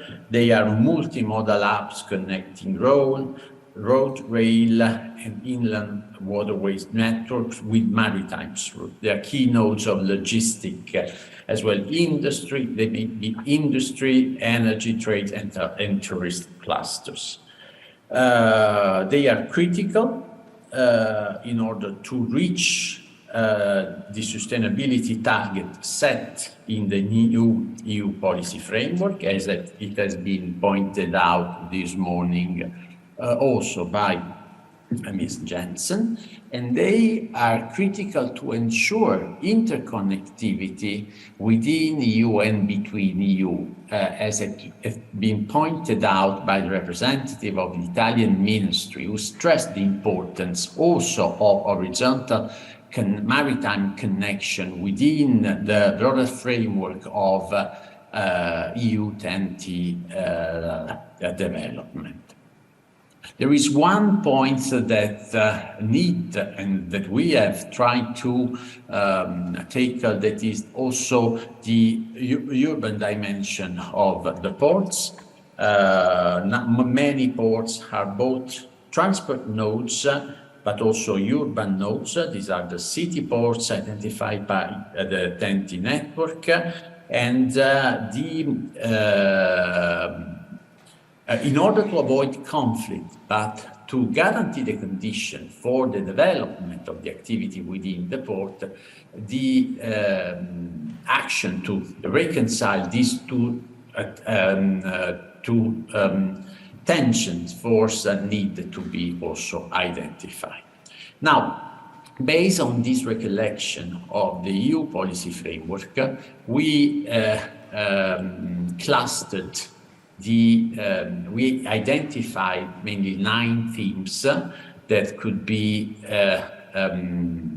let's say, a synthesis of where the possible action could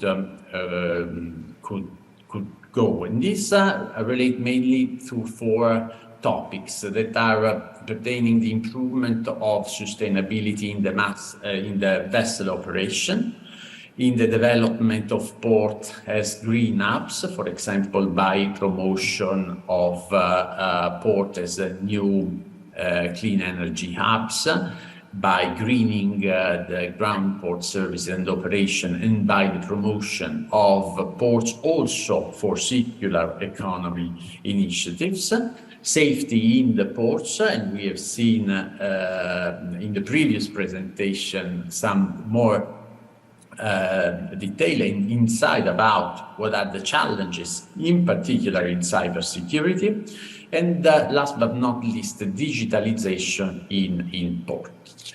The ongoing initiative in this respect has been, so in the phase 2 of the study, basically the ongoing initiative and the project funded in the previous programming period has been clustered according to these themes. The results are included in the study. These are some examples of projects that have been funded by some program. You see here Adrion, Interreg Italy, Croatia, and others, and that can be classified according to the theme identified. We have not seen any so far focusing on circular economy on port, but there are many targeting at zero emission operation, digitalization and connectivity.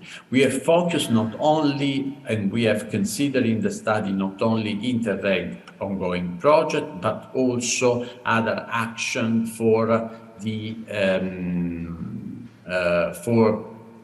let's say targeting the identified goals. Here we see, let's say, a synoptic representation of what actually in the study has been identified as the main line of action for the 4 teams. Of course, the study will be available on the EUSAIR network. Just let me recall that this study has been developed with the support of the technical assistance of the Facility Point project, the Italian project partner. Facility Point is an Interreg Adrian project. So all this information that is here represented give you a rough idea of what is in the study. Here you see at a glance the number of initiatives ongoing in the countries, in the EUSAIR countries, where clearly you can see that there is a gap between EU and European Union countries and EPA countries participating in the strategy. And here you can have also a picture at a glance of what are the themes that have been more received more attention in the past. The third step was that of looking at the new indicative action in the Interreg program operating in the region. Here the analysis focus on the specific objectives of the program. This is just an example where actually the indicative action has been crossed against the themes relating to the 4 topics identified. And the number of indicative action consistent has been listed.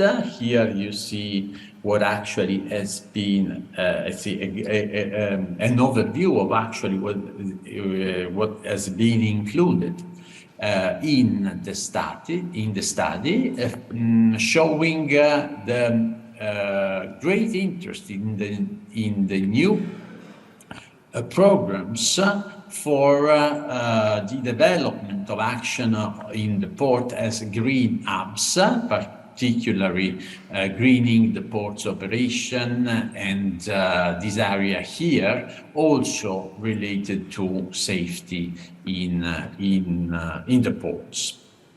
And this is particular of interest of some programs that are here I identified. Again, at glance, you here may see the themes by programs, and as you can see, enhancing transport safety and security has resulted one of the most, together with the promotion of circular economy actions in the port, one of the most theme of attention by the new program.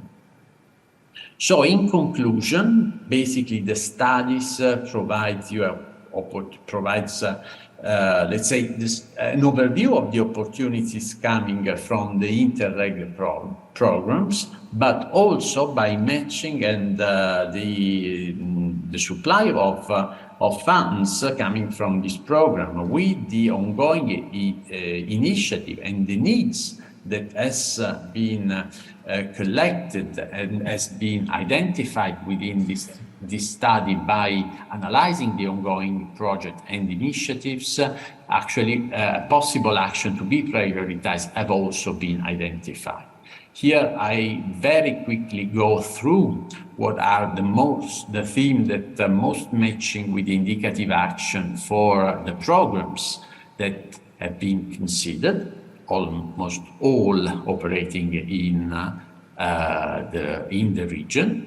There is no time, of course, for going through all these in deep all this team, but of course I'm here and I will stay here for the rest of the morning to answer possible questions that may come from the audience. For what concerns the action that could be prioritized, again, this pertains the domain of zero emission in the port, as it has been said, and circular economy in the action to promote circular economy in the port in order to use the port as a hub for energy production, waste management, and so on and so forth. Together with the action for development of smart port, smart cargo, and other smart measures to improve the supply chain. Thank you for the attention. As said, this is a quick and synthetic overview of the study that will be available for all of you on the EUSAIR stakeholder platform. Thanks for the attention.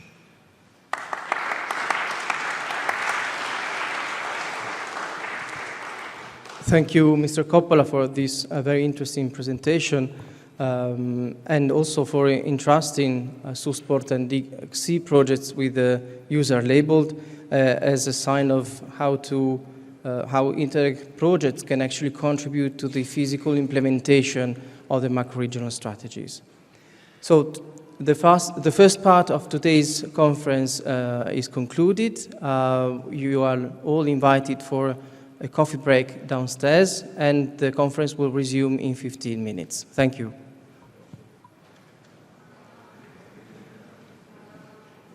So we are ready to resume the conference.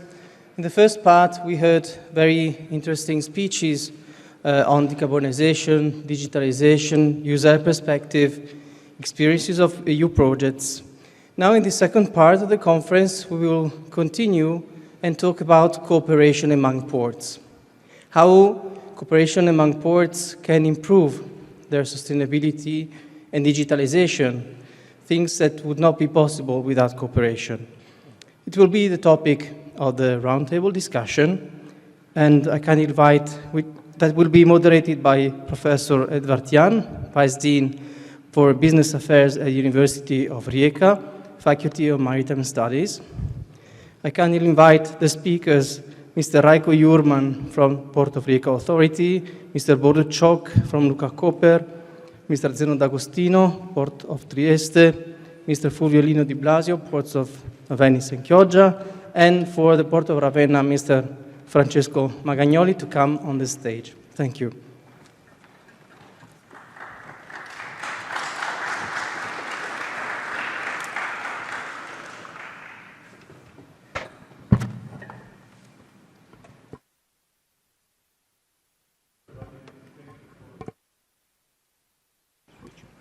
Hello everybody, and thank you for attending this conference, and a special thanks goes to the roundtable participants. Thank you for accepting this invitation.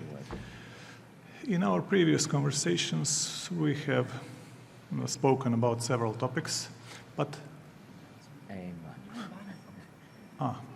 okay, I will just do an introductory speech until we wait for the final participant. There has been a lot of talk about several topics, and among them, a few have surfaced. For example, renewable energy production in seaports, specifically cold ironing, which has been mentioned several times today. Then green hydrogen production, and the question whether seaports can become energy hubs, etc. Then there is a question of cyber security and resilience of seaports, another question or another issue of disruptive digital technologies and how they can be utilized in ports. But I suggest that we start with the first topic, which is producing green energy for seaports, or in other words, sustainable power solution, for example, for cold ironing. There are a lot of concerns. I wouldn't use the word problems, but issues, a lot of challenges. The first question that arises is, can ports become energy producers, not just places to store and distribute energy, but energy producers? Then there is other issues, for example, such as pollution and noise, which is not localized, as has been mentioned before. This pollution disperses, goes further outside of the seaport. So maybe if any of participants would like to comment on any issues related to providing shoreside electrical power for ships at berth or cold ironing. What are your experiences and what are your visions or plans for the future? If you would. Yeah, start. You know, I always say that in the last 2 or 3 years, I spoke about energy, 80% of my time than transport. So, you know, we as port authorities and president of a port authority, we are facing the issue, the topic of the energy distribution, production, and green energy is becoming the real issue. We as ESPO, for example, we have done last year a report connected to the energy transition in the port. So, first of all, what we are doing in Trieste and Monfalcone is that we are inside a huge project, important, a huge program of the Italian government that gave to all the Italian ports, the biggest one, the medium one, and the smallest one, the financiation for the cold ironing. So it is 700 million euros that goes in all the Italian ports, as I said, in the biggest one and also in the medium and the smallest one. So we have the funds for having the development of a, you know, onshore power supply for all the ports in Italy. But, you know, this is only the last mile, no? The last mile investment, because, as you said, the problem is not only to give energy to the ships, as we have seen before, the carbon footprint in the port is, I have seen, I think, 60%, 65% connected to the presence of the ships at the berth. In Trieste is more than this, so it is higher than this percentage that we have seen. First of all, I don't think it is not only it is not only the fact that we give energy. So we need to produce energy, but first of all, I think the first step is to use better the energy. So what we have done in Trieste is, okay, we are putting the funds for Trieste and Monfalcone for create the possibility for the ships to plug to the shore. But what we are doing, for example, one cruise ship in Trieste, the consumption of energy is 1/6 of the energy of a total town. If we have 2 ships, it is 1/4. So you have a peak of 33% of needs of energy for the town when 2 cruise ships are plugged to the berth. So what we have done together with the local provider of the energy and the national one, it is, first of all, we can face this peak with the actual energy that we have in the town. But we must use this energy better, in a smarter way. So there are 39 million euros in Trieste for the onshore power supply, and there are 25 plus 15 million euros, so other 40 million for a smart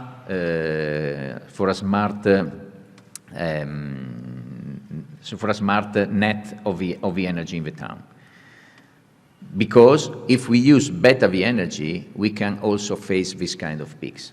So, what is a smart network? A smart network, it is the fact that you can use better the energy, and you can deliver it in the town and in the port in a better way. So you can face a peak of this amount with the energy that you have in the town. The second thing, smart energy network is the fact that it is a bidirectional network. What does it mean? It means that today what we are facing is that when a ship arrives in the port and plugged to the shore, the ship will get the energy from the port.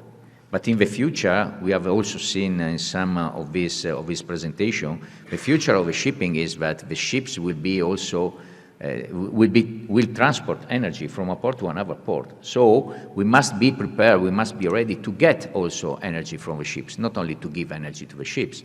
So we are preparing a network, an energy network that is prepared not only to give energy, but also to get the energy from the ships. Because, okay, it will be, you know, in a longer range future, but this is the future. So we are investing in this. We are investing in the second part, so together with the town. We are doing this in Trieste and Monfalcone too. I look at the captain of Monfalcone. And we are doing it not only for cruise ships, but for all the ships that will arrive in the two ports. The other thing that we are doing is the green production of energy in the port. So we have just started with photovoltaic panel field in the area of the port that will produce energy, and with electrolyzer we produce green hydrogen in the port of Trieste.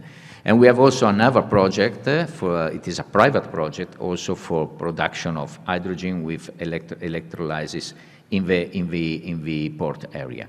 And then, you know, we are, at the moment, the 21% of the need of energy of the port of Trieste is given by photovoltaic panels. So at the moment, it is 21% is given by the photovoltaic panels. The other thing that we want to do, because, you know, the result of a report what we have done in Brussels was that we need space. The energy transition needs space, and we don't have space. I don't think that it is one of the problems of the port is the space, but I always say we have a lot of space, and the space is the sea. So what we are facing, we are planning, we are projecting, is to have some floating photovoltaic panels. We are starting together with Luca Copper also to do this kind of project, to look together if we can create floating photovoltaic panels, because we have all the space that we want. It is the sea. So, you know, I think it is also a mind approach to the planning in the port. I heard the regional minister today emphasize the role of the planning in the development of the port. She's right. The fact is that when we approach the development of the port, we always exclude the blue part of the port. I think that the blue part of the port is a very important part of the development for the future. Offshore, onshore, near, for example, you know, the breakwater that we have in the port, they are very important for the development of the activity of the port. But, okay, and then I close, I think there is a very important issue, that is what we will do in the future in the submarine part of the port. Because, you know, the submarine part of the port is another very important part of the development, of planning. We are doing a lot of things not connected to energy in the port of Trieste. But I believe that we must change our mind approach to the planning of the port. The blue part of the port is a very important part. And, you know, the blue part has no border. You can go outside how much you want. You can go offshore how much you want. And it is an immense square that you have that can be used, for example, for the production of energy. And this is what we are doing here in Trieste. Thank you very much. I'm glad that you mentioned some other subtopics which I meant to raise, for example, the green hydrogen and the solar panels. Maybe Port of Koper can elaborate further on those solar panels that were meant to be placed on the sea. But before that, let me just tell you a few facts which are being projected up until 2050, for example, by Deloitte. Deloitte stated that up to 42% of total hydrogen demand in the EU could be located in port areas, which shows you how important the seaports not only are now, but will be in the future. And directly related to that, about 4.7% of the total CO2 emissions in Europe are directly linked to emissions in and by the ports. So almost 5% of total CO2 emissions are generated either by the ports or by the ships in the ports. So the ports can be cornerstones for the adoption of the hydrogen, clean hydrogen, of course, energy. And that is directly connected to what you have said before, that you are not only prepared for delivering the power to the ships, but also receiving the power from the ships. But can you please elaborate on those solar panels? Okay, solar panels is still something which is, let's say, some future not too far away. Hydrogen for us probably is a little bit further away. It's a kind of a vision 2030 or something. But also as a technology, I think it would still make sense those years. So what's going on our side? We are somewhat limited with energy which is available to us. Of course, we would like to produce some more by ourselves. So wind is not really present in the Copper Gulf in the way we would like to see, so no way to go. Our Slovenian sea spatial plan, so how we want to use our sea, says we won't put any windmills in the middle of Slovenian Sea because it's that small. It makes no sense to use it for that purpose too, because there is so many other purposes which are asking for their space too. So realistically, we are down to photovoltaics within our landside area. What does that mean? At the moment, there is so much electricity supply that we can provide for about 10 megawatts of peak capacity, and we are working on this one, and we started installing photovoltaics in the port, and within 2-3 years we expect to provide for these 10 megawatts. Beyond that, we come to the crucial point that we would need a completely different plug-in, which is 110 kilowatts of plug-in for our port before we can start considering having more photovoltaics and before we can start considering having whatsoever production of hydrogen. If we are talking producing hydrogen from photovoltaics, present calculations are showing us that we would need at least some 20 megawatts of photovoltaics to have, let's say, some reasonable surplus or reasonable capacity that we can provide some electricity to hydrogen process. Whatever we would be producing would be at most for our own needs, actually. So by 2030, what can we put on the market? Not too much, sincerely. And when we look at the broader environment, when we need to make decisions about what we want to do, how we want to do it, we come to the question that, okay, we are on our own, so port needs to provide for ourselves. Is, I don't know, heavy-duty trucks expecting some hydrogen to be delivered throughout the port for their own uses, so there will be third parties coming to the port to pick up hydrogen. Is there some countries in our hinterland which are not having access to the sea? Do they count on our ports to provide them with some hydrogen, like local production, or there will be also some imports, which is quite probable, of hydrogen, most probably from northern part of Africa because of production costs? And the other way around, which was not mentioned today so much, but there is people asking about capturing and exporting of carbon dioxide. So again, we are coming to the same story.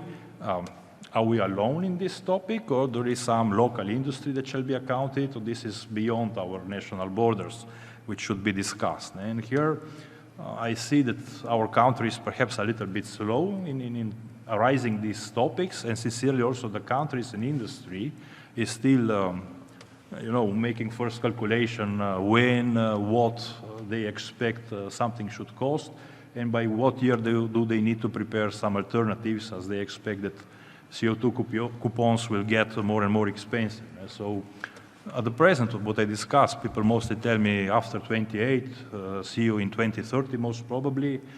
Then we are interested about hydrogen, about exporting CO2, and if you can prepare something meanwhile, yes, we will be interested.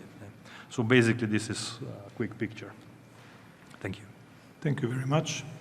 Venice and Ravenna, can you please elaborate further? What are your experiences? What are your plans in the next 10 or 20 years?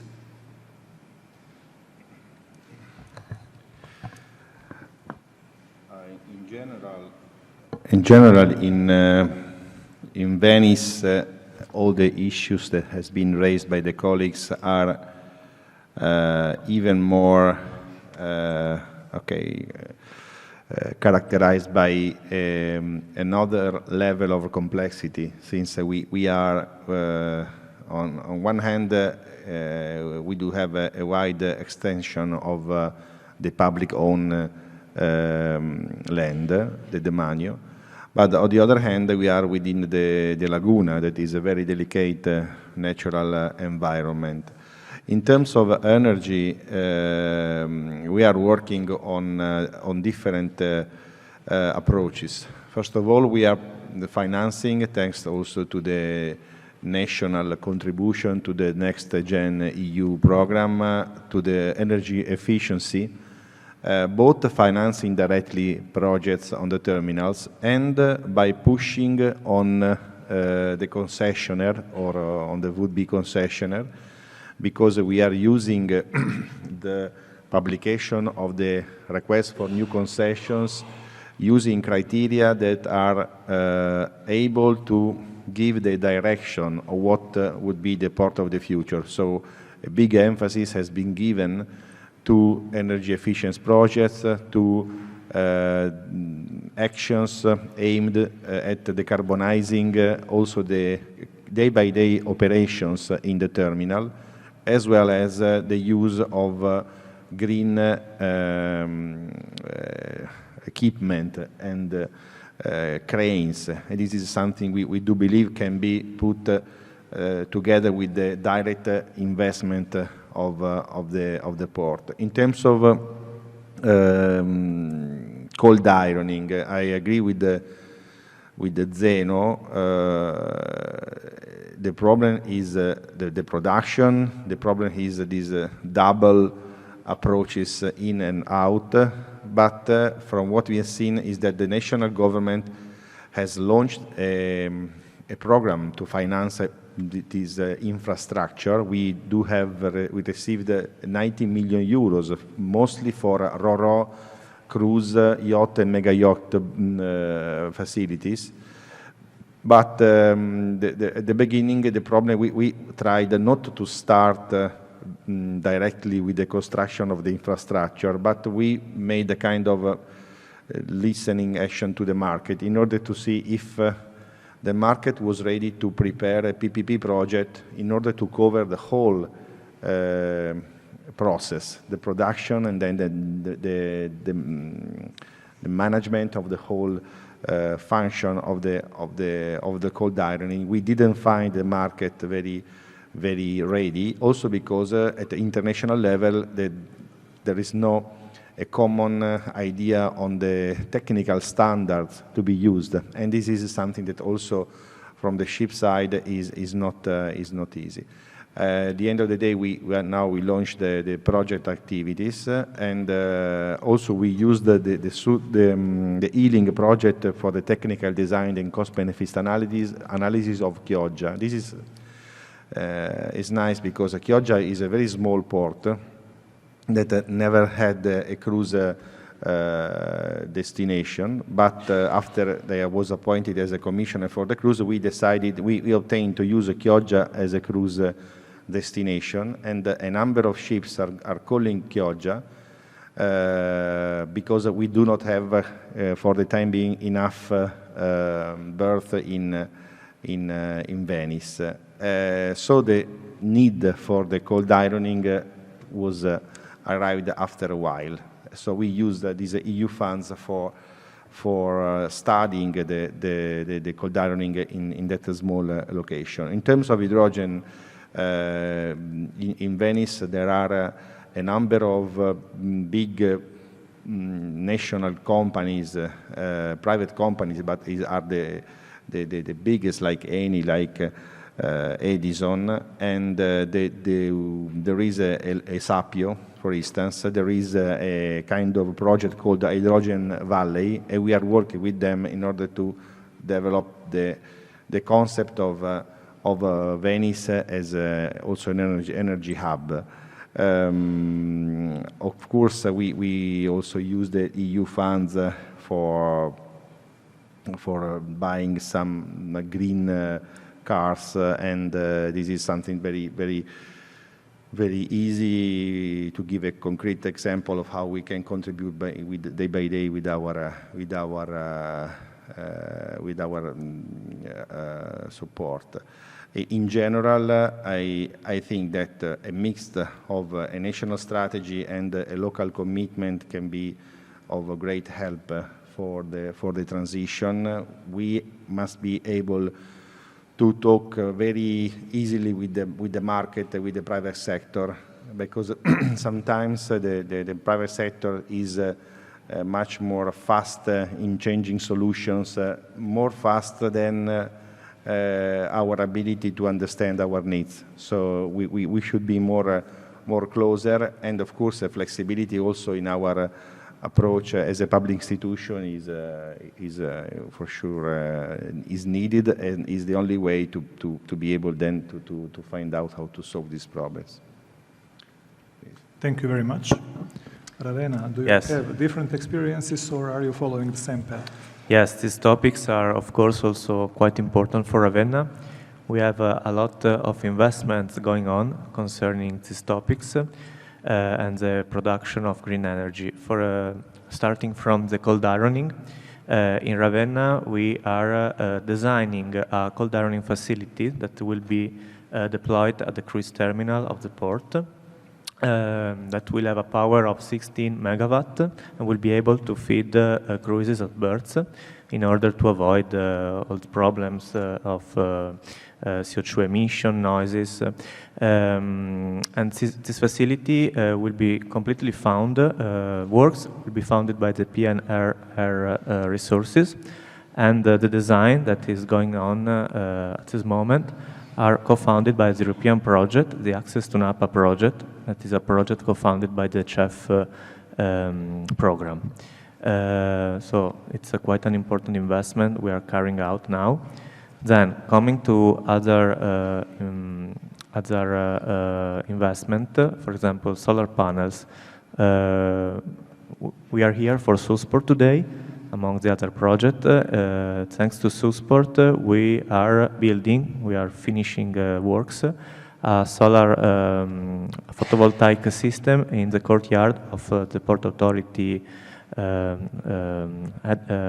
headquarters. This is only a small pilot action, but there are other bigger investments planned. For example, we are developing an agribusiness hub in the port of Ravenna, and we will deploy on this hub, on a part of this hub, solar panel facility that will produce 8 megawatt of power. So it will give a great contribution to decarbonizing logistic activities. And finally, coming to the hydrogen production, we are also planning to develop a solar camp that will be deployed on an area in which in the past there were port activities, but now is abandoned. So we will requalify this area, and we will produce green energy. We will produce energy from solar panel, but then thanks to this energy we will also produce a green hydrogen that will be used from port operators to carry out their activities, and we will decrease the CO2 emission coming from port activities. So we think these are quite concrete and important investment we are carrying out. Then let me spend a last word about European funds. I quoted the Access to Napa action, but also SUSPORT project, that is one of the projects that are object of this event. I think these projects are quite important, first of all, because they allow us to have resources to carry out our activities, but most important because they, thanks to this project, we can let our initiative known at European level, and we can share best practice and lesson learned coming from our experience and give a factual contribution to the main objective for reducing CO2 emission and the pollution in general. Thanks very much. Thank you very much. And last but not least, Raiko, your experiences from the position of Port of Rijeka Authority. Hello. Like all Mediterranean ports, the Port of Rijeka is also surrounded by the city. So we don't have so much space for the extend the port area. But anyhow, we're looking forward to open, all Napa port have their own development project, sustainable, and we in Rijeka have looking forward to see the new container terminal in 2025. Well, this container terminal will be also have a lot of challenges, like onshore power supply. We plan to include the local energy provider in this project because they will sell the energy to the ships, and also this terminal will be automatic and automated. The terminal equipment will be use solar energy for the power, and also the whole process on the terminal will be automated. So probably there is a lot of challenge for the cyber attack to put safety, all equipment, all operation. I think our concessionaires have almost 80 container terminals around the world, so they have a lot of experience in this kind of activities. Thank you very much. I was asked by Alberto to try to stay within the time frame, so I would like to wrap up this roundtable. We didn't have the chance to discuss either cybersecurity or resilience, but it was discussed before. Also, the disruptive technologies are directly related to both topics that we have discussed, and maybe we can leave this for another roundtable at some other time. Thank you very much for participating. Thank you for your insights and sharing your experiences, and I leave the floor to Alberto.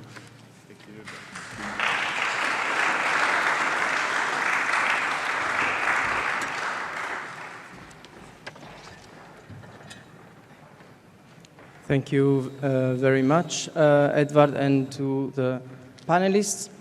Now, as almost final part of this meeting, the representatives of the Port of Italy, Croatia, and Slovenia will sign the Memorandum of Understanding for continuing cooperation in the domain of environmental sustainability and energy efficiency in the framework of the SUSPORT project. Now, interestingly enough, partners from SUSPORT project are only ports from Italy and Croatia, but the Port of Koper agreed also to sign this memorandum, given the importance that we all attach to this topic. So it will be actually a trilateral memorandum of understanding among all the ports of Italy, Slovenia, and Croatia. Most of the project partners have already given me the signed page on behalf of their legal representatives who could not attend today, so I will call the remaining ones here at the stage for the signature of the memorandum.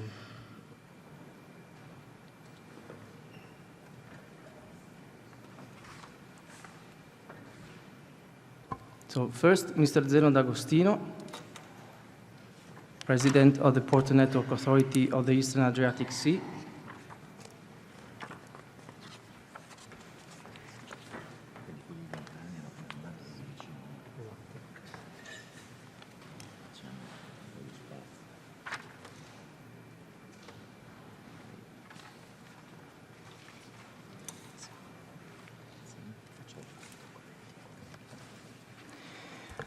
Mr. Fulvio Di Blasio, President of the North Adriatic Sea Port Authority, Port of Venice and Chioggia.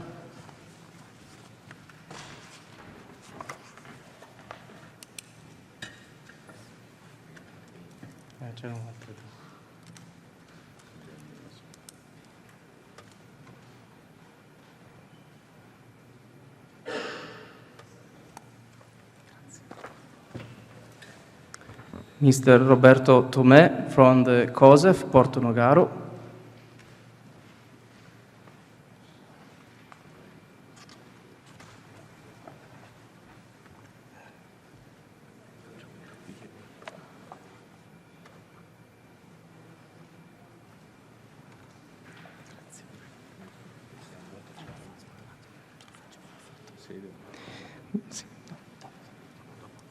Mr. Marian Cukrov from KIP.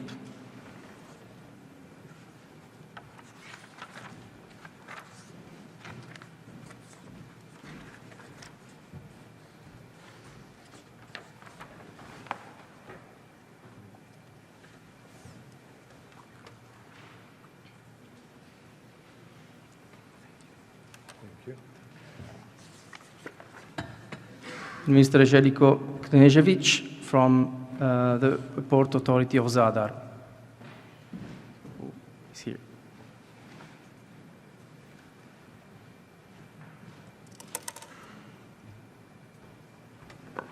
Do you need this time? No, if you wish.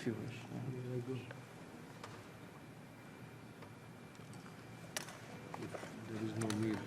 It's okay. Thank you very much. So I think a round of applause after 3 years of cooperation, even more.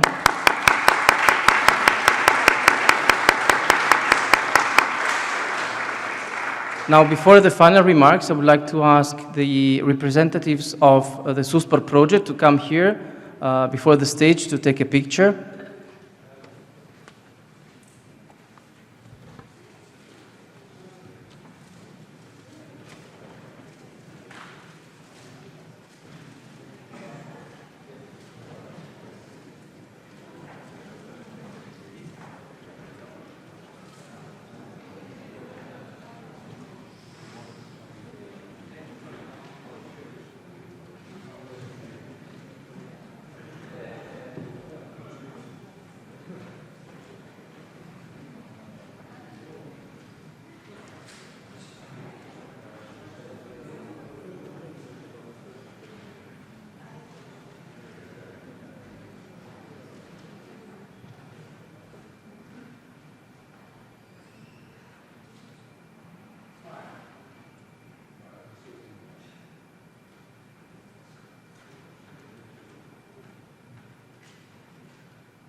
And one last picture, maybe with the representatives of the Napa ports.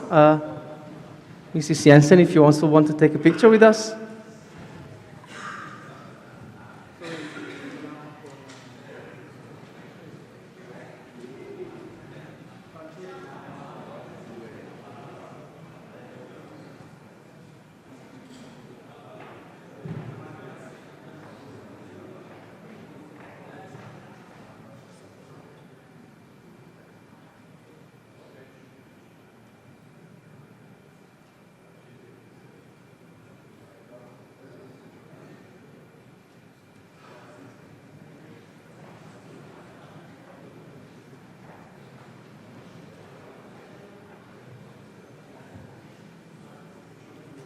Thank you very much. Now we have some final remarks after today's event. From a macro-regional perspective, this morning we heard the EUSAIR macro-regional perspective, and now we'll give the floor to the Alpine Space regional perspective, because part of the cooperation area also includes Alpine countries and the Danube macro-regional strategy. And then we will close with some closing remarks and presentation from the representative of the Joint Secretariat of the Italy-Croatia program. So I would now like to ask Mr. Xavier Garcia to have a floor.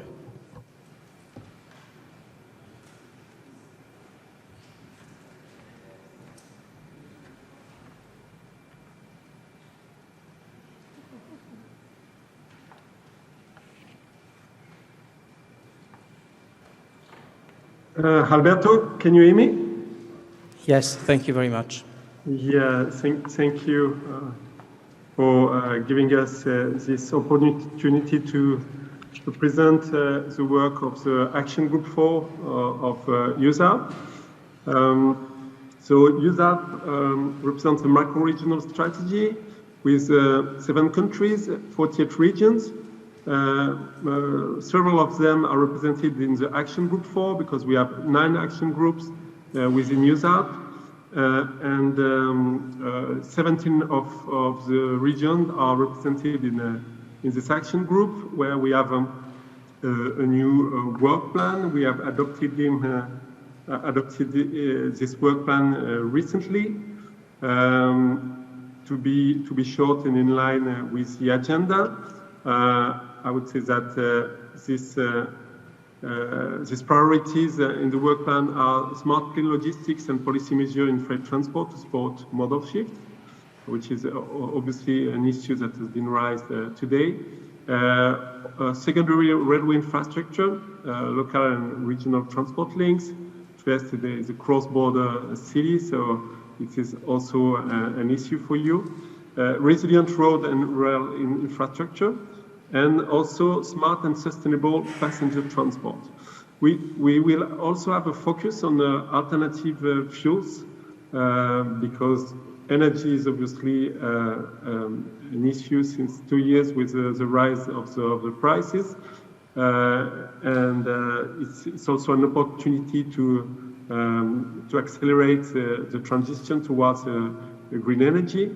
And the ports will be in line with that, with new regulation of the European Union regarding the electrification of the port. So this is something that we will also survey because we see the ports of EUSAIR as the gateway to the Alps and the connection with the regions and modal shift is a fundamental issue for the Alpine region. I must also say that a number of projects that have been awarded the label, the EUSAIR label. This EUSAIR label is designed to show priorities, funding priorities to the European Commission, but also to promote particular projects. And among the projects, some of them are related to ports, such as project that you know of in Trieste, like Comodalce, Smart Logi, because the region Venezia Giulia asked for, have required this label, and also the Parma La Spezia line, which also have a port dimension, obviously. I would finish to say that to facilitate the exchange of best practices between regions and between ports. Last year we organized a visit to the port of Marseille, and the port of Marseille anticipated the regulation I was mentioning a bit earlier by electrifying all its gates by 2030. And next year, at the invitation of Alberto Cozzi, will be in Trieste, where I'm sure Alberto will be preparing a very rich program for the whole AG4. So thank you very much for this morning, this working session, and for your attention.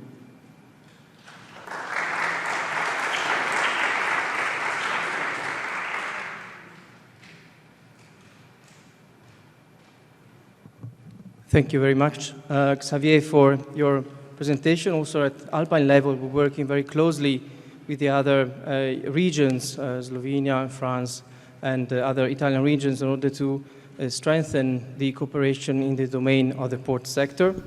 Now, I would like to give the floor to Franz Žepić, representative of the Ministry of Slovenia. You can sit there. Thank you very much, Alberto. Good morning to all.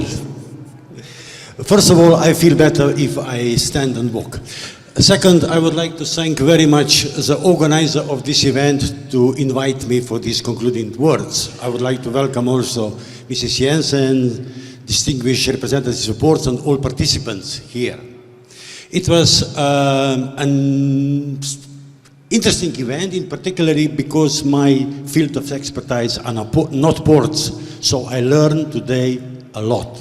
I learned a lot from point of cooperation between ports. I learned what are the challenges and what are possible solutions. First of all, I would like to say that myself being responsible in the Adriatic region for rail, road and aviation, coordination, cooperation, I see that the challenges are in many cases, or most of all, similar.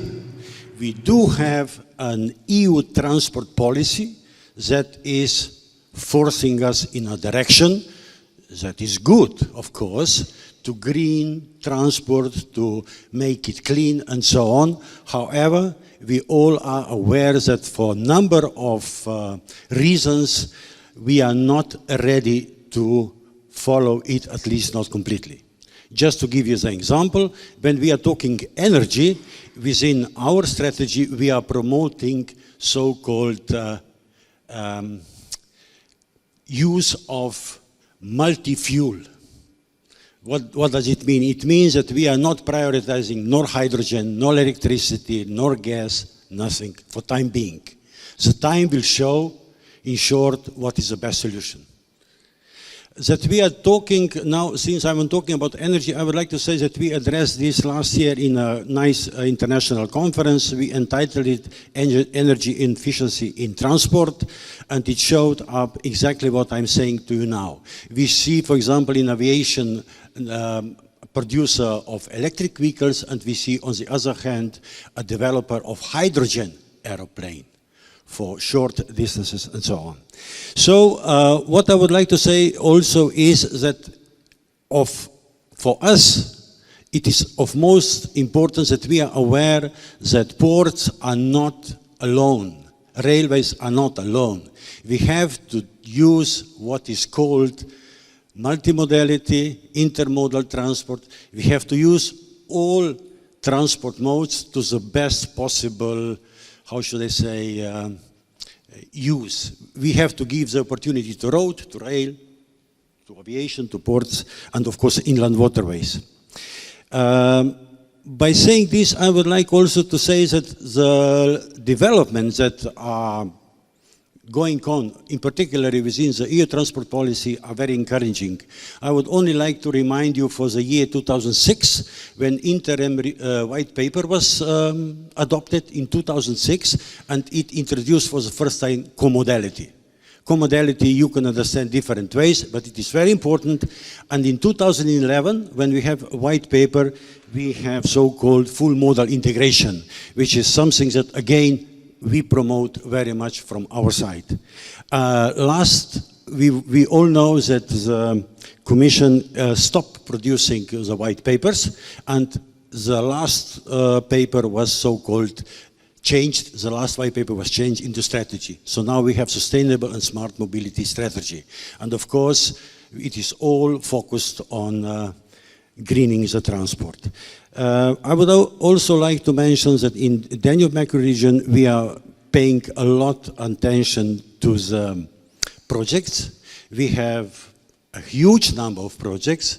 In 14 countries, 160 infrastructure projects that are going on. And just to mention, we shortened this list because we cannot monitor it and follow it up to 21 projects. And among those projects that are of a key added value for the macro region are those that are contributing to hinterland connection. Just to name a few, the first one is, for example, in Slovenia here, Koper-Divača. The second one is Corridor 5C, so-called, going from Bosnia, from Ploče up. And the third one is, of course, from Port of Bar in Montenegro, going direction to Serbia. I can talk about transport and many other things related to the macro region long, still a couple of minutes. However, I will stop here. I would kindly ask you to address me during the little buffet lunch, or feel free to send me an email. Thank you very much for being patient.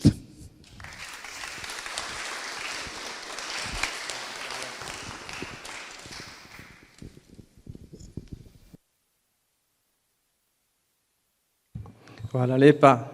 Thank you for your speech. And now, some final remarks. We'd like to invite Mr. Hrvoje Grancaric from the JS of the Italy-Croatia program, our officer, who has helped us, I would say, I can say it now at the end, during the long years of cooperation, even during COVID, always been very helpful with all of us.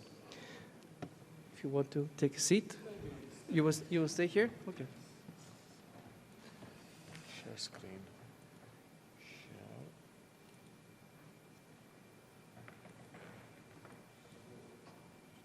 Oh, yeah.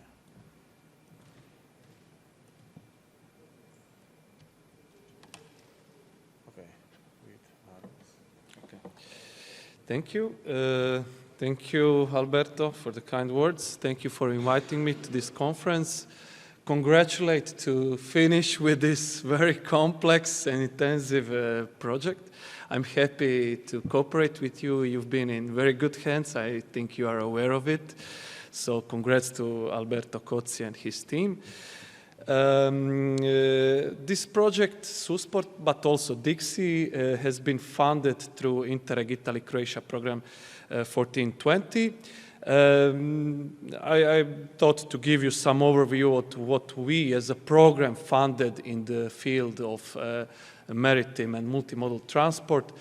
In total, our program, which combines the two coastal areas of the two countries, we funded 92 projects, more than 800 project partners. So we are now closing this story with closure of strategic project and cluster projects. And you can see these are the projects we funded in priority axis for maritime transport. Many of you, or almost all of you, have been in one of these projects. There were 3 strategic projects, all of them ending by the end of this month. In total, we have funded the maritime transport with 43 million euro ERDF funds. And by the end of 2022, let's say a general overview of the achieved outputs, we produced, our projects produced 47 multimodal transport services of all kinds, 1 new link established, and 24 harmonized services for passengers. Our program, if you want to know more, we developed a new web page with interactive overview of the results. Feel free to use it. But now we are entering a new story, a new programming period, a new 7-year long programming period. And it was a very fast process, I have to admit. Our allocation for the whole project reduced a little bit. But I'm happy to say that there's a continuity in funding maritime and multimodal projects. So we again are funding these projects, which is very interesting to you as well. And so we already started with the project, already had a call. There are some new things that will make you happy. I hope those of you who are operatively involved in projects, our IT system CEO is a matter of past. We adopted GEMS, which is a standardized system on EU level. There are some simplifications, which I think also will result in a more smooth implementation of the projects and more focus on your outputs and effects to the territories and target groups. So we are funding priority 3, specific objective 3.1, called Developing and Enhancing Sustainable Climate Resilient, Intelligent and Intermodal National, Regional and Local Mobility. 33 million euros for this 7-year period are available. Cross-cutting issues, digitalisation and circular economy. So already now these concepts are quite familiar and aligned with what we heard previously, but it's made on purpose. We are aligned with the sustainable smart mobility strategy, with the Green Deal, goals of the Green Deal, with EUSAIR, Pillar 2, Green and Smart Ports flagship. So we implemented and integrated that in our priority 3. And the indicative actions, again, very, very familiar and very in line with what we heard previously. So we clustered these activities in 2 results. First result is connected more to ports, and the second result more to broader multimodal transport solutions. So we know we are not trying to compete with central, with Connecting Europe facility, with mainstream projects, but as we see our position in the EU fund world, we have some complementarities. We are funding pilot action strategies, which can be then upscale, which can be serve as a base for larger projects. And this, I'm happy to hear, also confirmed by the colleague from Port of Ravenna. Happy to hear that this special position of Interreg program is recognized by the beneficiaries. So alternative fuels, action plans, circular economy, cross-border strategies. The second result, as I said, is more connected to the efficiency and quality of marine transport. Here again, focusing on also cycle routes, new services which encourage intermodality, reducing seasonal road traffic and bottlenecks through developing strategies, etc. So, and your projects will of course try to contribute to some outputs, indicators which are standardized at ERDF level, but maybe this is a step too technical. Again, the synergies are very important, and you are all well aware about that, and I think we are all heading towards the same path. The other big focus of our program and your project that will be submitted to our calls is the capitalization. Again, you have a really strong basis. Capitalization is not just so simple as buying new solar panels. Of course, we know that. It's a more ongoing, complex process, but I think SUSPORT and other initiatives provide other programs, so provide a good base to capitalize those outputs within the projects which will be funded through our programs. So take this into account.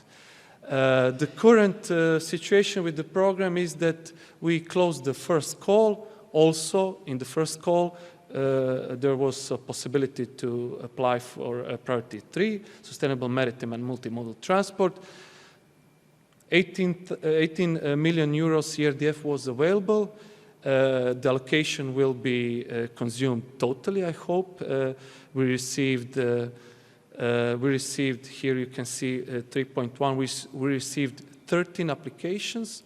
I would say, I estimate 8 projects or 7 will be funded, so there's 50% of chance, let's say, or even more to get funded if you have your applications here. And yeah, we are now currently in the quality assessment phase, and by the end of the year, you will have the results. They will be published, so good luck if you have proposals. The last slide, just what's ahead of us. The first point is not applicable to the transport projects, but the second, operations of strategic importance. So the strategic projects, we will again have a call for these kind of projects, such as SUSPORT. And it's currently being developed, the methodology, the concept, so I don't have any other specific information about this, but the intended timeline should be to publish the call by around end of this year and beginning of the next year, so keep an eye on that. And also another standard call will be published for projects in maritime and multimodal transport.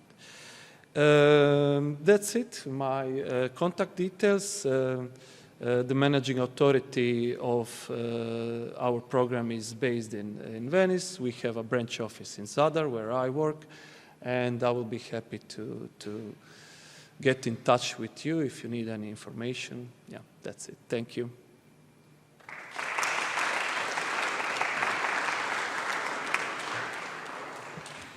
Thank you very much, Hrvoje, for the presentation and outlook on the new programming period. We hope to be part of it, so we'll find out at the end of the year. So, strangely enough, you are perfectly on time. So, you're free to have the buffet lunch downstairs, all of you, but the Dixie project partners, I kindly ask them to come here and take a picture. Have a nice lunch. Thank you very much.